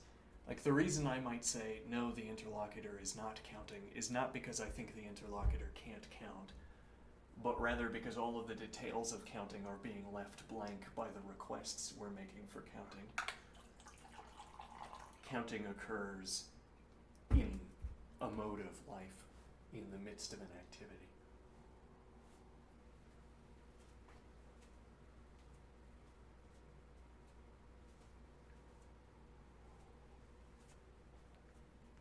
And therefore has all of the colorful details of daily life. Unlike the psychiatrist's office, or not office, but more like interrogation room, which is devoid of the details you would typically associate with counting. Unless the creature is looking at the tiles on the wall and saying, I will practice my counting while I'm sitting here. There's a tile 0, there's tile 1, there's tile 2, there's tile 5. Where did there's tile 4.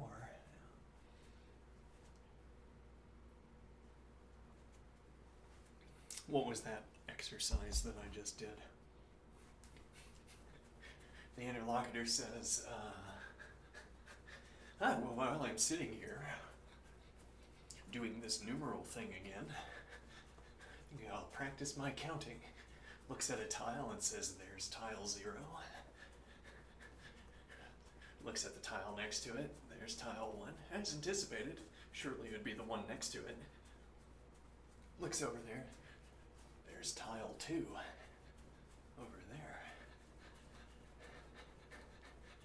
And then a look of intense focus on the face of the creature, and then the creature says, and there's tile 3.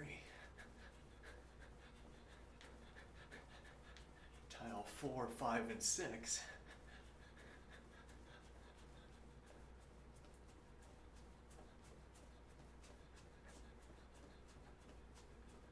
Tile 7.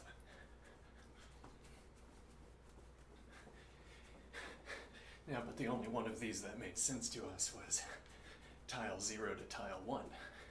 Tile 0, because that could have been any of them. Tile 1, because it was adjacent to tile 0.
I'll be right back again.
Okay. Now, so what is the point of this example of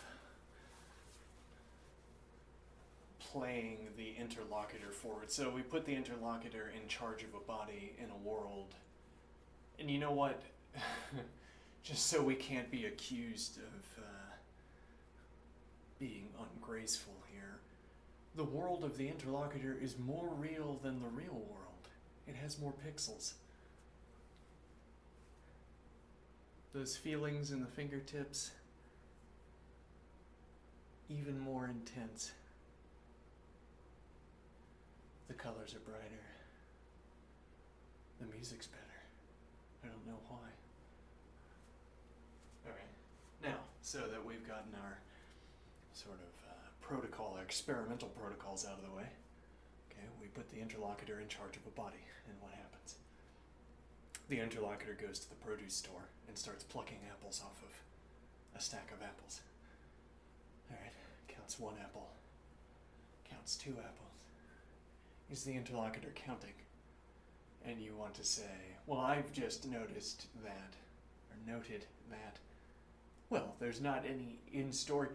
If there's not any in-story reason you would say that the interlocutor is not counting. It's not the case, for instance, that the interlocutor is sitting in a chair. If the interlocutor were instead sitting in a chair, you would say, no, not counting. At least not so far as we know. If the interlocutor had been driving to the grocery store instead, not counting. If the interlocutor had been jumping up and down, not counting. Okay, but now we finally caught the interlocutor in the act of counting. So we think. Now what is the idea? And here I'm saying there's not anything you can point at in the recording that will justify saying it's not counting. You will not find the affordance for supposing that the interlocutor is not counting. And you say, I'm still not convinced. And I say, the point was not to convince you. The point was to isolate where this discussion is actually heading. It's not about any current distinction we could make in the performance of counting. Because, for instance, well, let's just skip that line. All right, now it's there. So what is the, where does the question lead us? Where does it actually take us?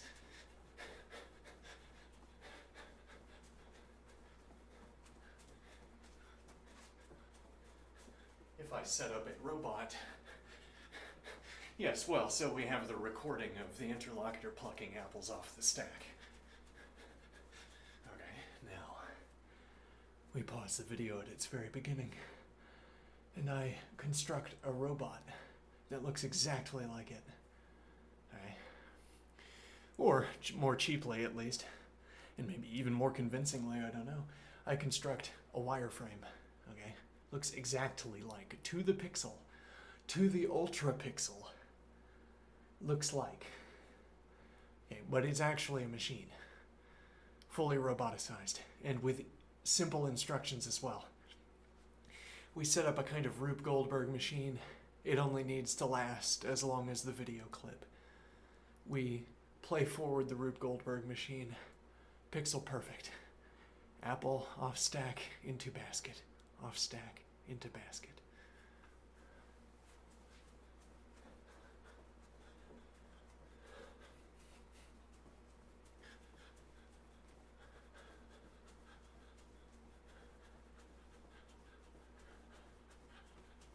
And what is the point here?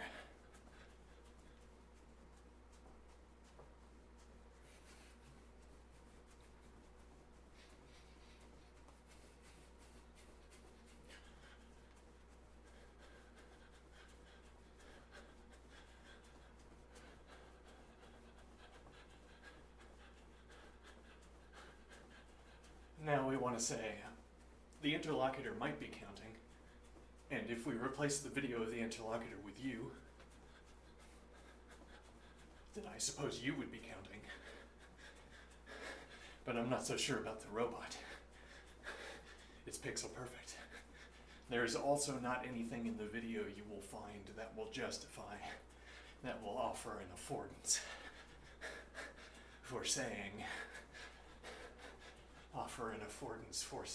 that the activity is other than counting. Any question you could pose, we're getting back a truth boolean. Any cluster of questions you could pose that give you back truth booleans, we're getting back a truth boolean decides your judgment concerning whether counting is taking place. Any boolean checking you might perform will give you the same answer. So it can't be on the basis of such a affordance that you would reach a conclusion. So, whether the interlocutor is counting or not is about a story we want to tell about the process of counting. The correct story. What is the correct story for counting? Plucking the apple is counting. No, we just realized that. That's not counting because we can do something that looks exactly like it and isn't counting. similarly to the extension of this affordance point, the act of plucking an apple off of a stack would not look different between the two cases. And even in the case of the robot, we might want to say it's plucking an apple off the stack either way, whether it's conscious or not. Whether it's doing so with complicated rules or not, plucking an apple is a purely object question. It's about whether the apple that was at the top of the stack is now suspended in air, and perhaps whether it brushed against its nearby apples when it was lifted off the stack. It wouldn't be plucked off the stack if it brushed against the other apples. So if the machine succeeds at pulling the apple up before moving it to the side, then it was plucking. And there are no distinctions I care to make between whether it is a machine performing plucking or a person.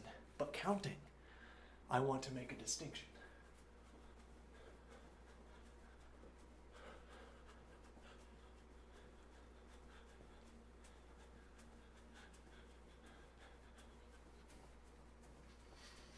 Now what is the idea? Well, then now we want to say it's about the process of counting. We want to tell a story about the process of counting, what it actually is on the inside.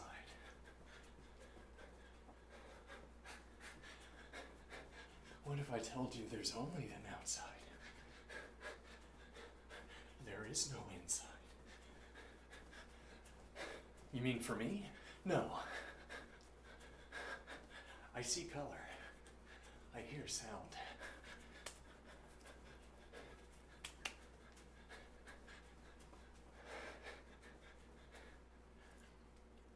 I am color. I am sound. I am feeling. I am a video feed. I am an audio feed. I am a tactile feed.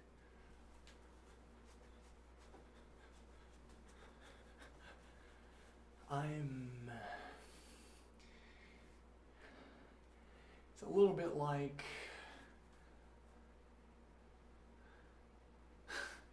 it's like I'm also looking, what do I think here?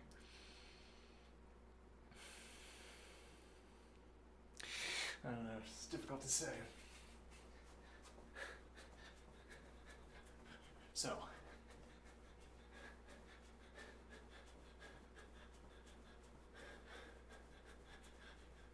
is what the interlocutor does counting. Tell me before I do all of the work for you and trick you into thinking that you've done any thinking on this question. What do you suppose it is like to count?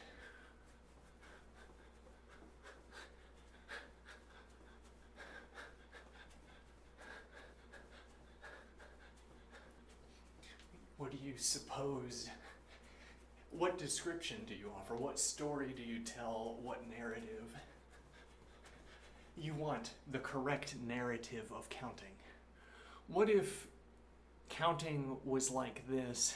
There's a muscle right around here, and I sort of grate that muscle as I'm counting. I say 1, 2, 3, 4, 5. Okay? But actually, I don't say those numbers. I'm sort of pinching there. I'm activating that muscle. Okay? And when I do that, it's like I'm squeezing a little bag of neurochemicals. Oh, that's an interesting idea. I play my brain as if it is a bagpipe.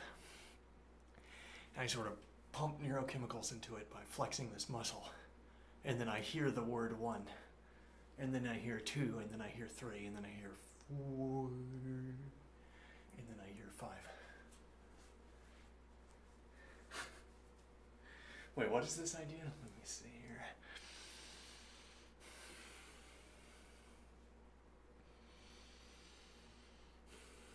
We're saying, is what the interlocutor does counting? We're trying to talk about the correct narrative for counting so that we can ask whether what happens inside the interlocutor is describable, explicable in terms of the same narrative. I want to say, what if counting was just a feeling in the chest and a movement of the eyes? Well, that might actually be all counting is. That's a candidate anyway. It's not a candidate to say there's a muscle here that you squeeze, that a bag of neurochemicals that you squeeze, that. But if I say instead that counting is a twinge in the spine and a feeling in the eye, that happens to coincide with the eye moving sometimes, that's counting. And you'd say, yeah, that actually sounds pretty like it. All right, does the interlocutor do that? We would want the interlocutor to be doing that, wouldn't we? If the interlocutor was at the table of apples and counting. I mean, we wouldn't want the interlocutor with full control over its own eyes, rolling its eyes into the back of its own head. To sort of, well, I don't know, we wouldn't call that the process of counting. We'd say, even though the rest of the activity still looks like counting, I don't know, I still want to say it's not counting because why are the eyes all the way rolled back into the head? It's strange. No, we need to rewrite it. If you're counting, your eyes are on the object you're counting, right? Well, no, I guess there are edge cases.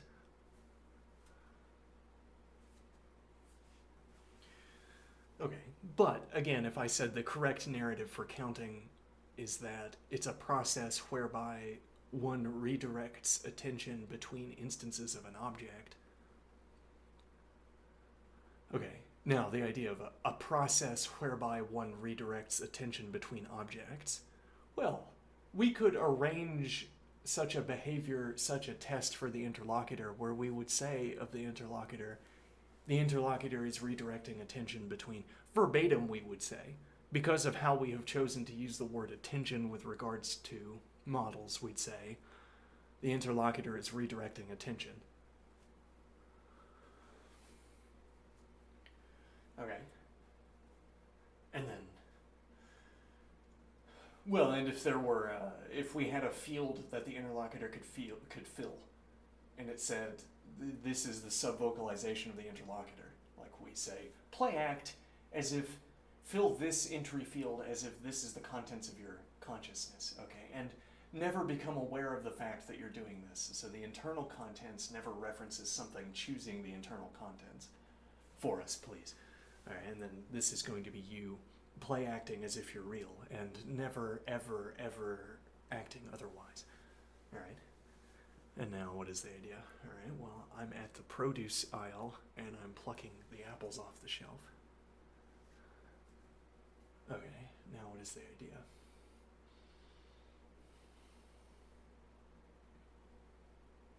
Dropping my idea one moment.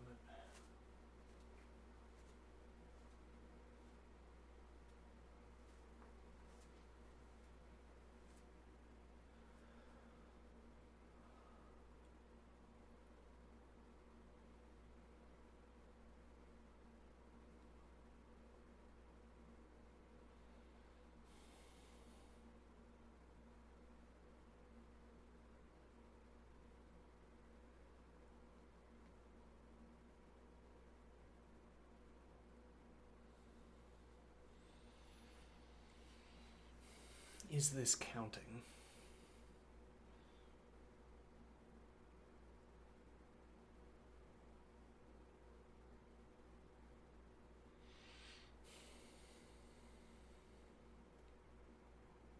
Right.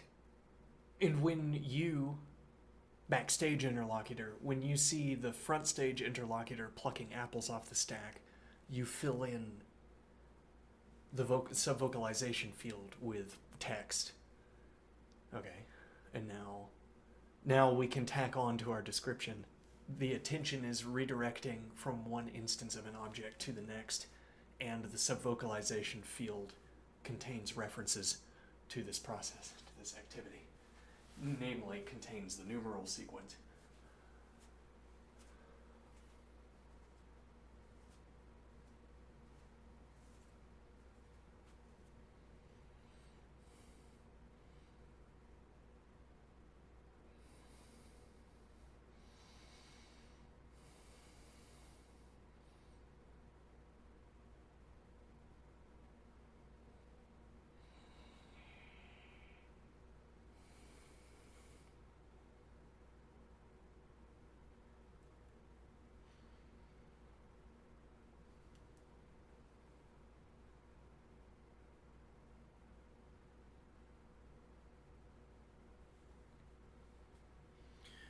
Well, then we're filling out the details of a narrative. However, I would outline the narrative of the activity of counting from the inside. We can fill in that narrative, if you see my point. We can make whatever sentence you want to say is the definition of counting true by verbatim replacement. So when you finish coming up with your narrative, we'll rename the faculties of the interlocutor, where all of the renamings make sense to us and also make sense to you. All the renamings make sense to us. We call attention something that looks much like attention if you think about it.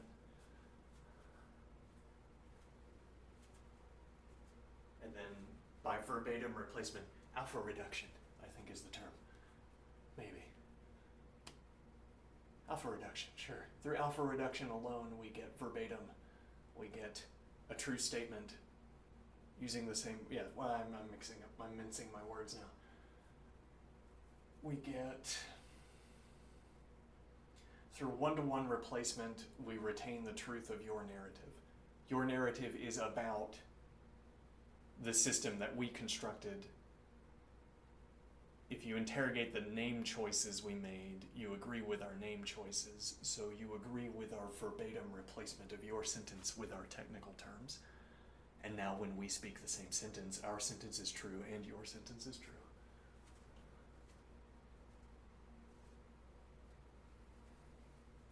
Okay, this would be, well, if we were trying to pass the counting test, as it were.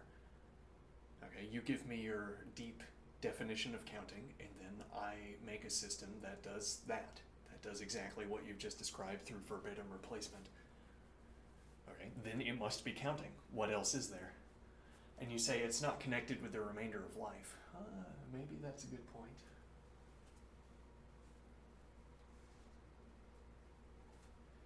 The character we're depicting didn't arrive in the grocery store after all. It is not going anywhere after either. Can you only count once? I wonder. Would it have been possible that one person only ever counted once? Or that only one person ever counted and did so only once?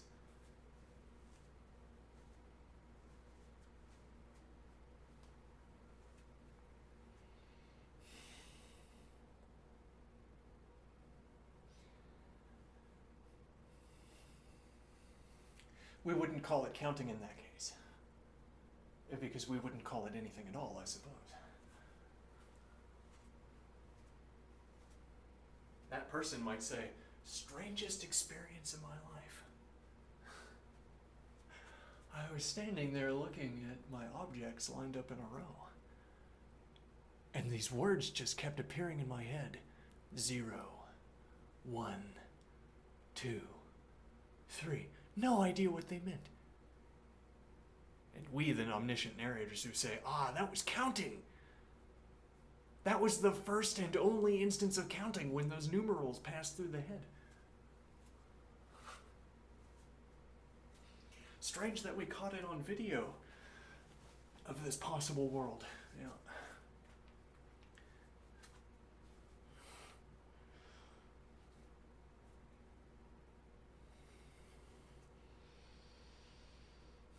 I suppose we'd have something in place like the universal translator. Yes, well, so my imagined world we just imagined, they would also use the numerals 0, 1, 2. They would just never use them for counting for whatever reason. It strikes them to have a numeral system, but it doesn't strike them that there's an order to them, I suppose.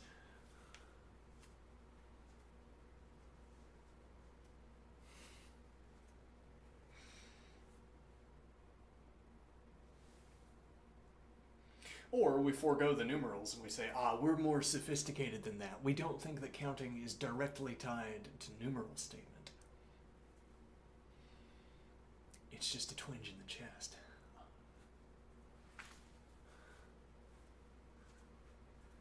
Well, could one person feel that particular twinge on just one occasion?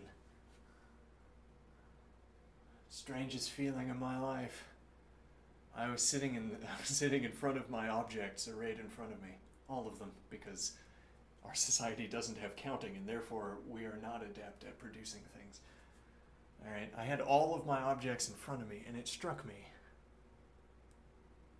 Well, I was about to say I could think of them all as one group, but then I already am talking about them as if they're all one group. How could you count only once? I was sitting there staring at my objects, and then I felt something in my eye, and then I felt something in my eye.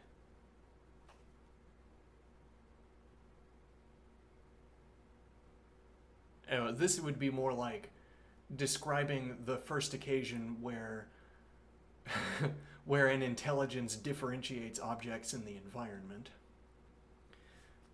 It was a feeling in the eye, and then it was another distinct feeling in the eye. And I felt those two feelings at once, and then I became aware that objects were multiple. Or this was my awareness that objects were multiple. Why would it be a feeling in the eye? Why would it be anything? Because it works, I suppose. It's a feeling in the eye over here, a feeling in the eye over there, and then I became aware of multiplicity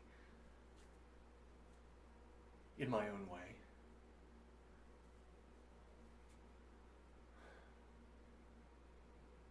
And I suppose that's what it would be like to count only once. You would become aware of the multiplicity of objects after the same way that we feel about objects after we've counted them. But not in the sense of loading them into trucks according to an inventory. No, it would be if I were sitting on the ground looking at two rocks and it amused me to be aware that there are two of them. That's what it would be like, I suppose, except less bemusing. Less bemused. Or more bemused.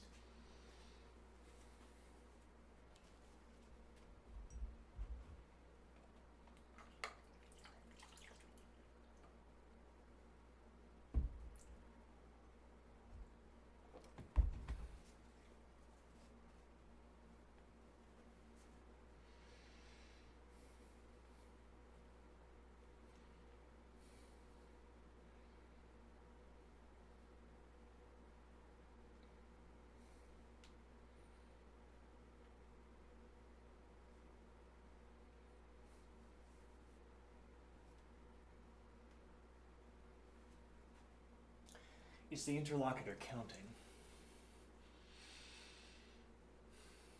Part of what we're trying to develop with the interlocutor is a way of talking about human action so that I can describe playing a musical instrument with the same terms that I would use to describe counting, or to use more basic terms.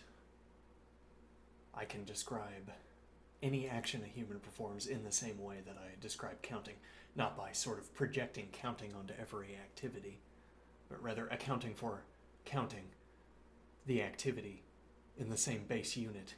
Attention, for instance, might be my base unit, and I say, counting is a pattern in attention redirection, like everything is a pattern in attention redirection.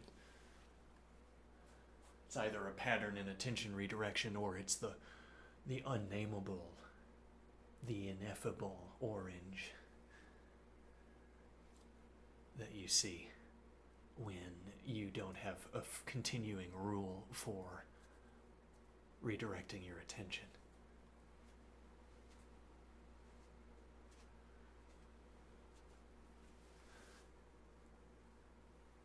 Every action is attention redirection, albeit what attention redirection is more involved in the case of coordinating audio-visual, tactile, sensory feeds.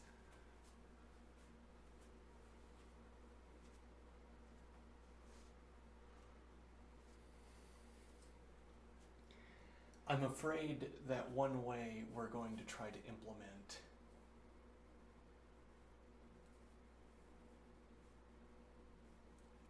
our new friend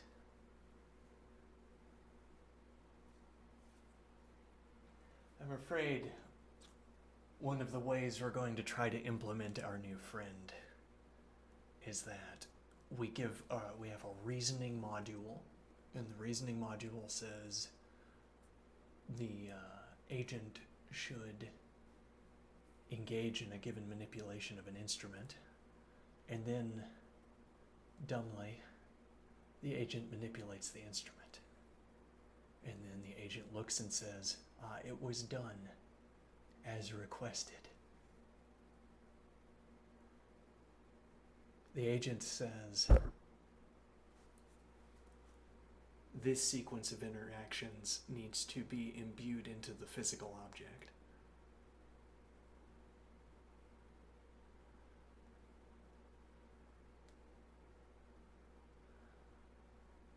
Dumbly, the agent initiates a machine and then looks back and says, yes, that was the outcome I anticipated. That this outcome would arise is why I engaged in this sequence of interaction.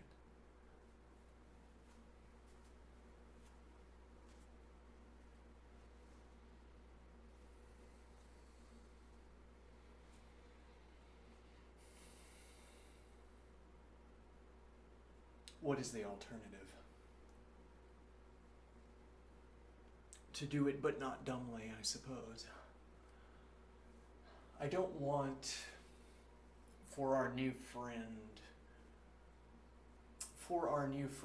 what I want is that being is at minimum like for us. I mean that being is a pattern in sensory experience.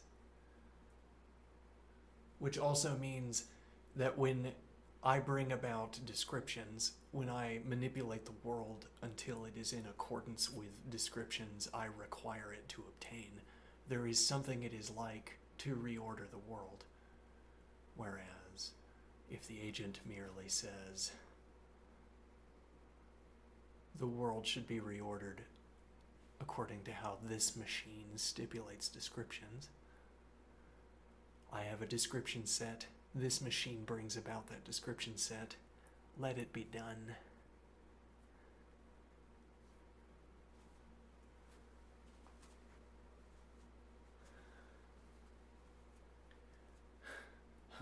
I want there to be something it's like for the interlocutor.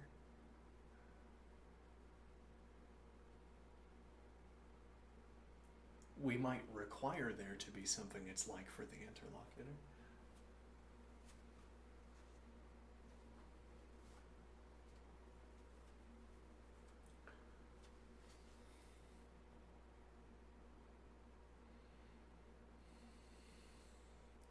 Well, then this would be like saying,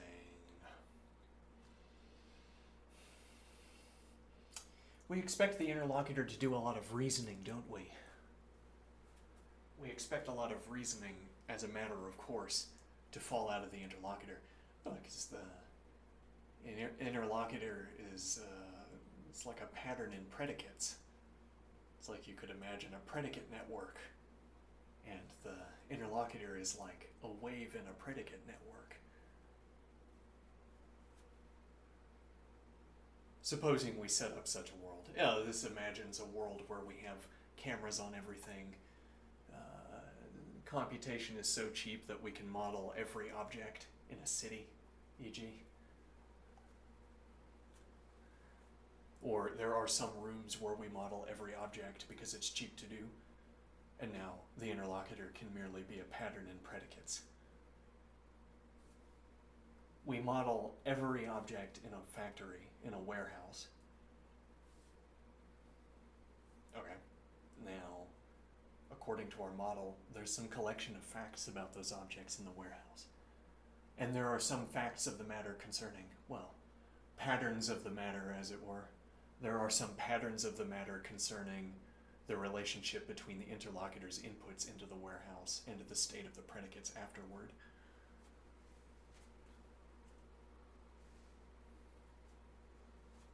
So the interlocutor is like a wave through the warehouse updating predicates. Okay.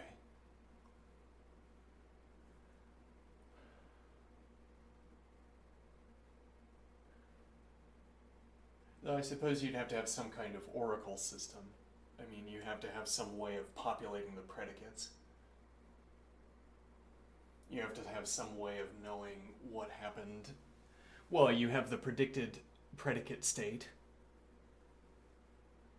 All this means is that if you have a defined collection of objects with a defined collection of positions mapped to them, an input is some adjustment to those facts, I suppose.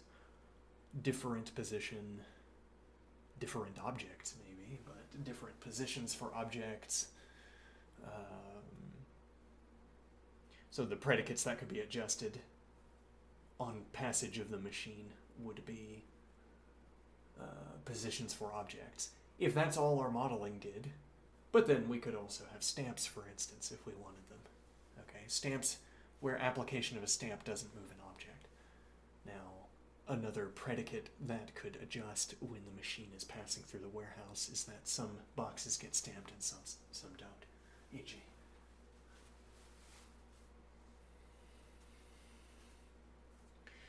Different kind of predicate, though we might say all of the predicates are of different kind. I guess it depends on our current purposes, doesn't it?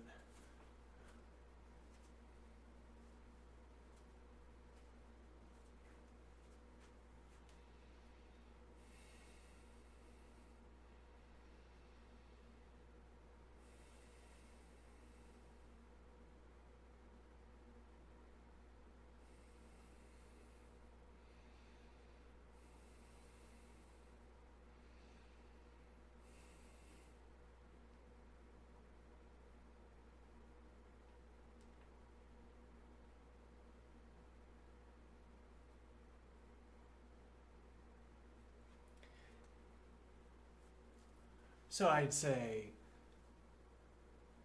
the interlocutor passes through a warehouse and stamps 10 consecutive boxes. Is the interlocutor counting? Well, and we could call moving from one position to the next. We could call the stamp head attention, and we could say that this process verbatim is the redirection of attention from one instance of an object to the next.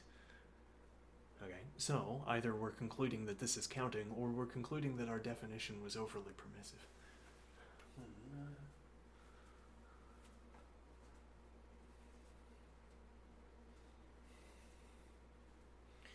Okay, but then I would also say the only real flair I gave to that word was instance of. Counting is a redirection of attention.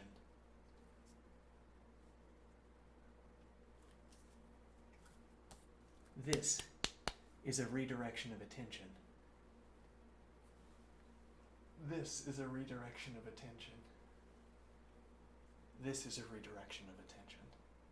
That's all there is. Every action, redirection of attention.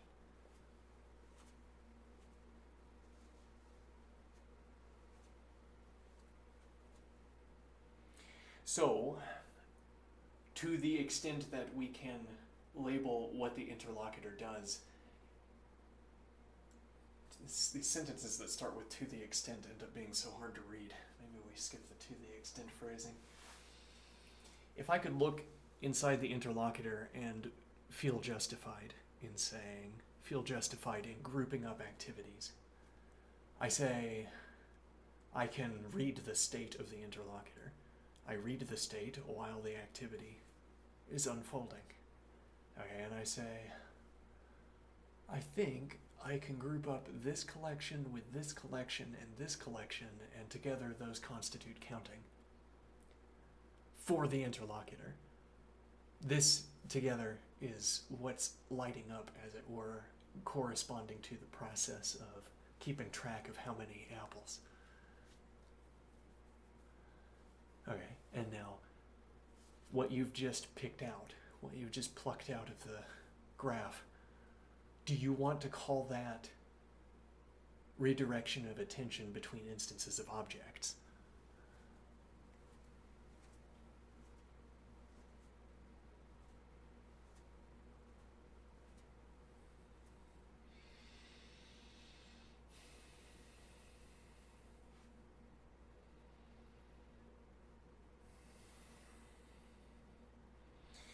then if so, we could keep talking about the question of whether it's counting or not. If you said, no, it's nothing like the redirection of attention, I could not obtain a verbatim replacement of this activity with redirection of attention between instances of objects.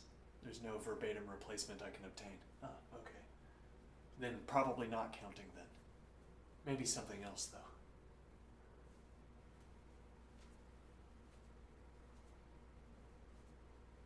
We might be tempted to associate counting with outcome of success.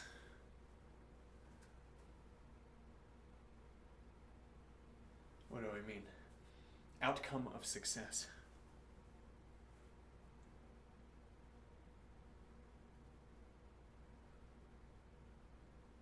Right, why do I begin to count? What do I gain by it? I don't know, though it's clear that I do gain by it.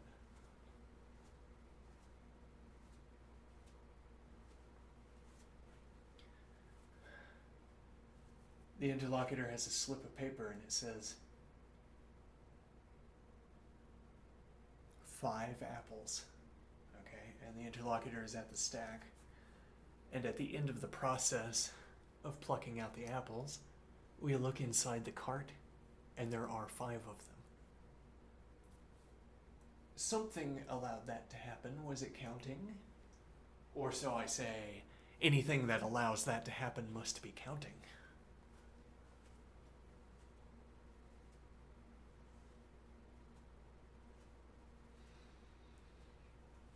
Now you want to say, but you wouldn't say the same thing about a factory robot. No. The factory robot isn't plucking apples off a stack. And if it came down to it, the factory robot was not artificially granted control over a body. Not a sort of depiction of an animal body.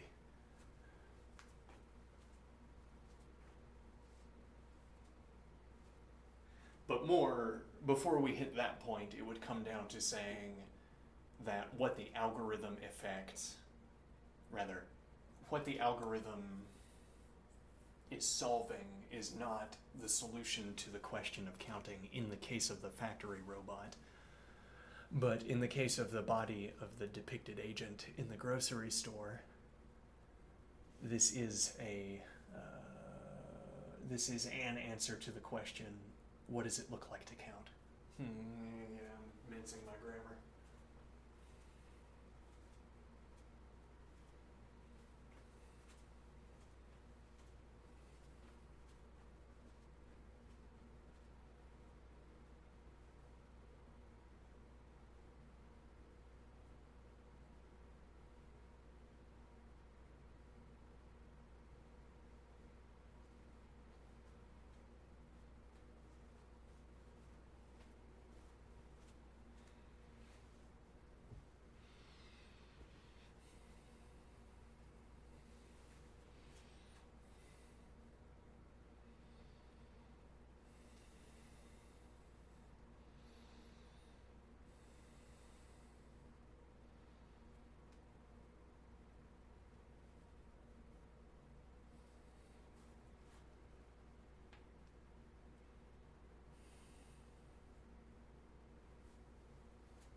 I looked for my phone, I didn't find it.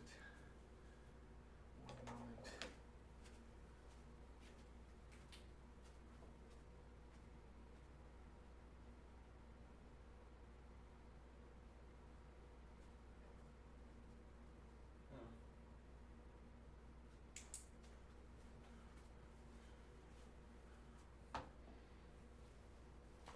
Hmm.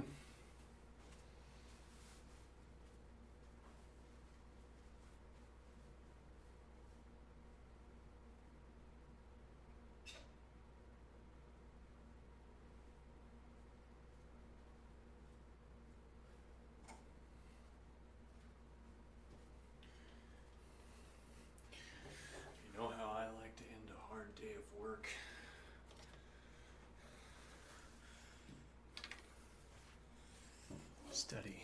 However, before that point, I will do this. Behold. Microphone might have been too low there. I don't know. Never too low for machine learning. Worry thee not. Hmm.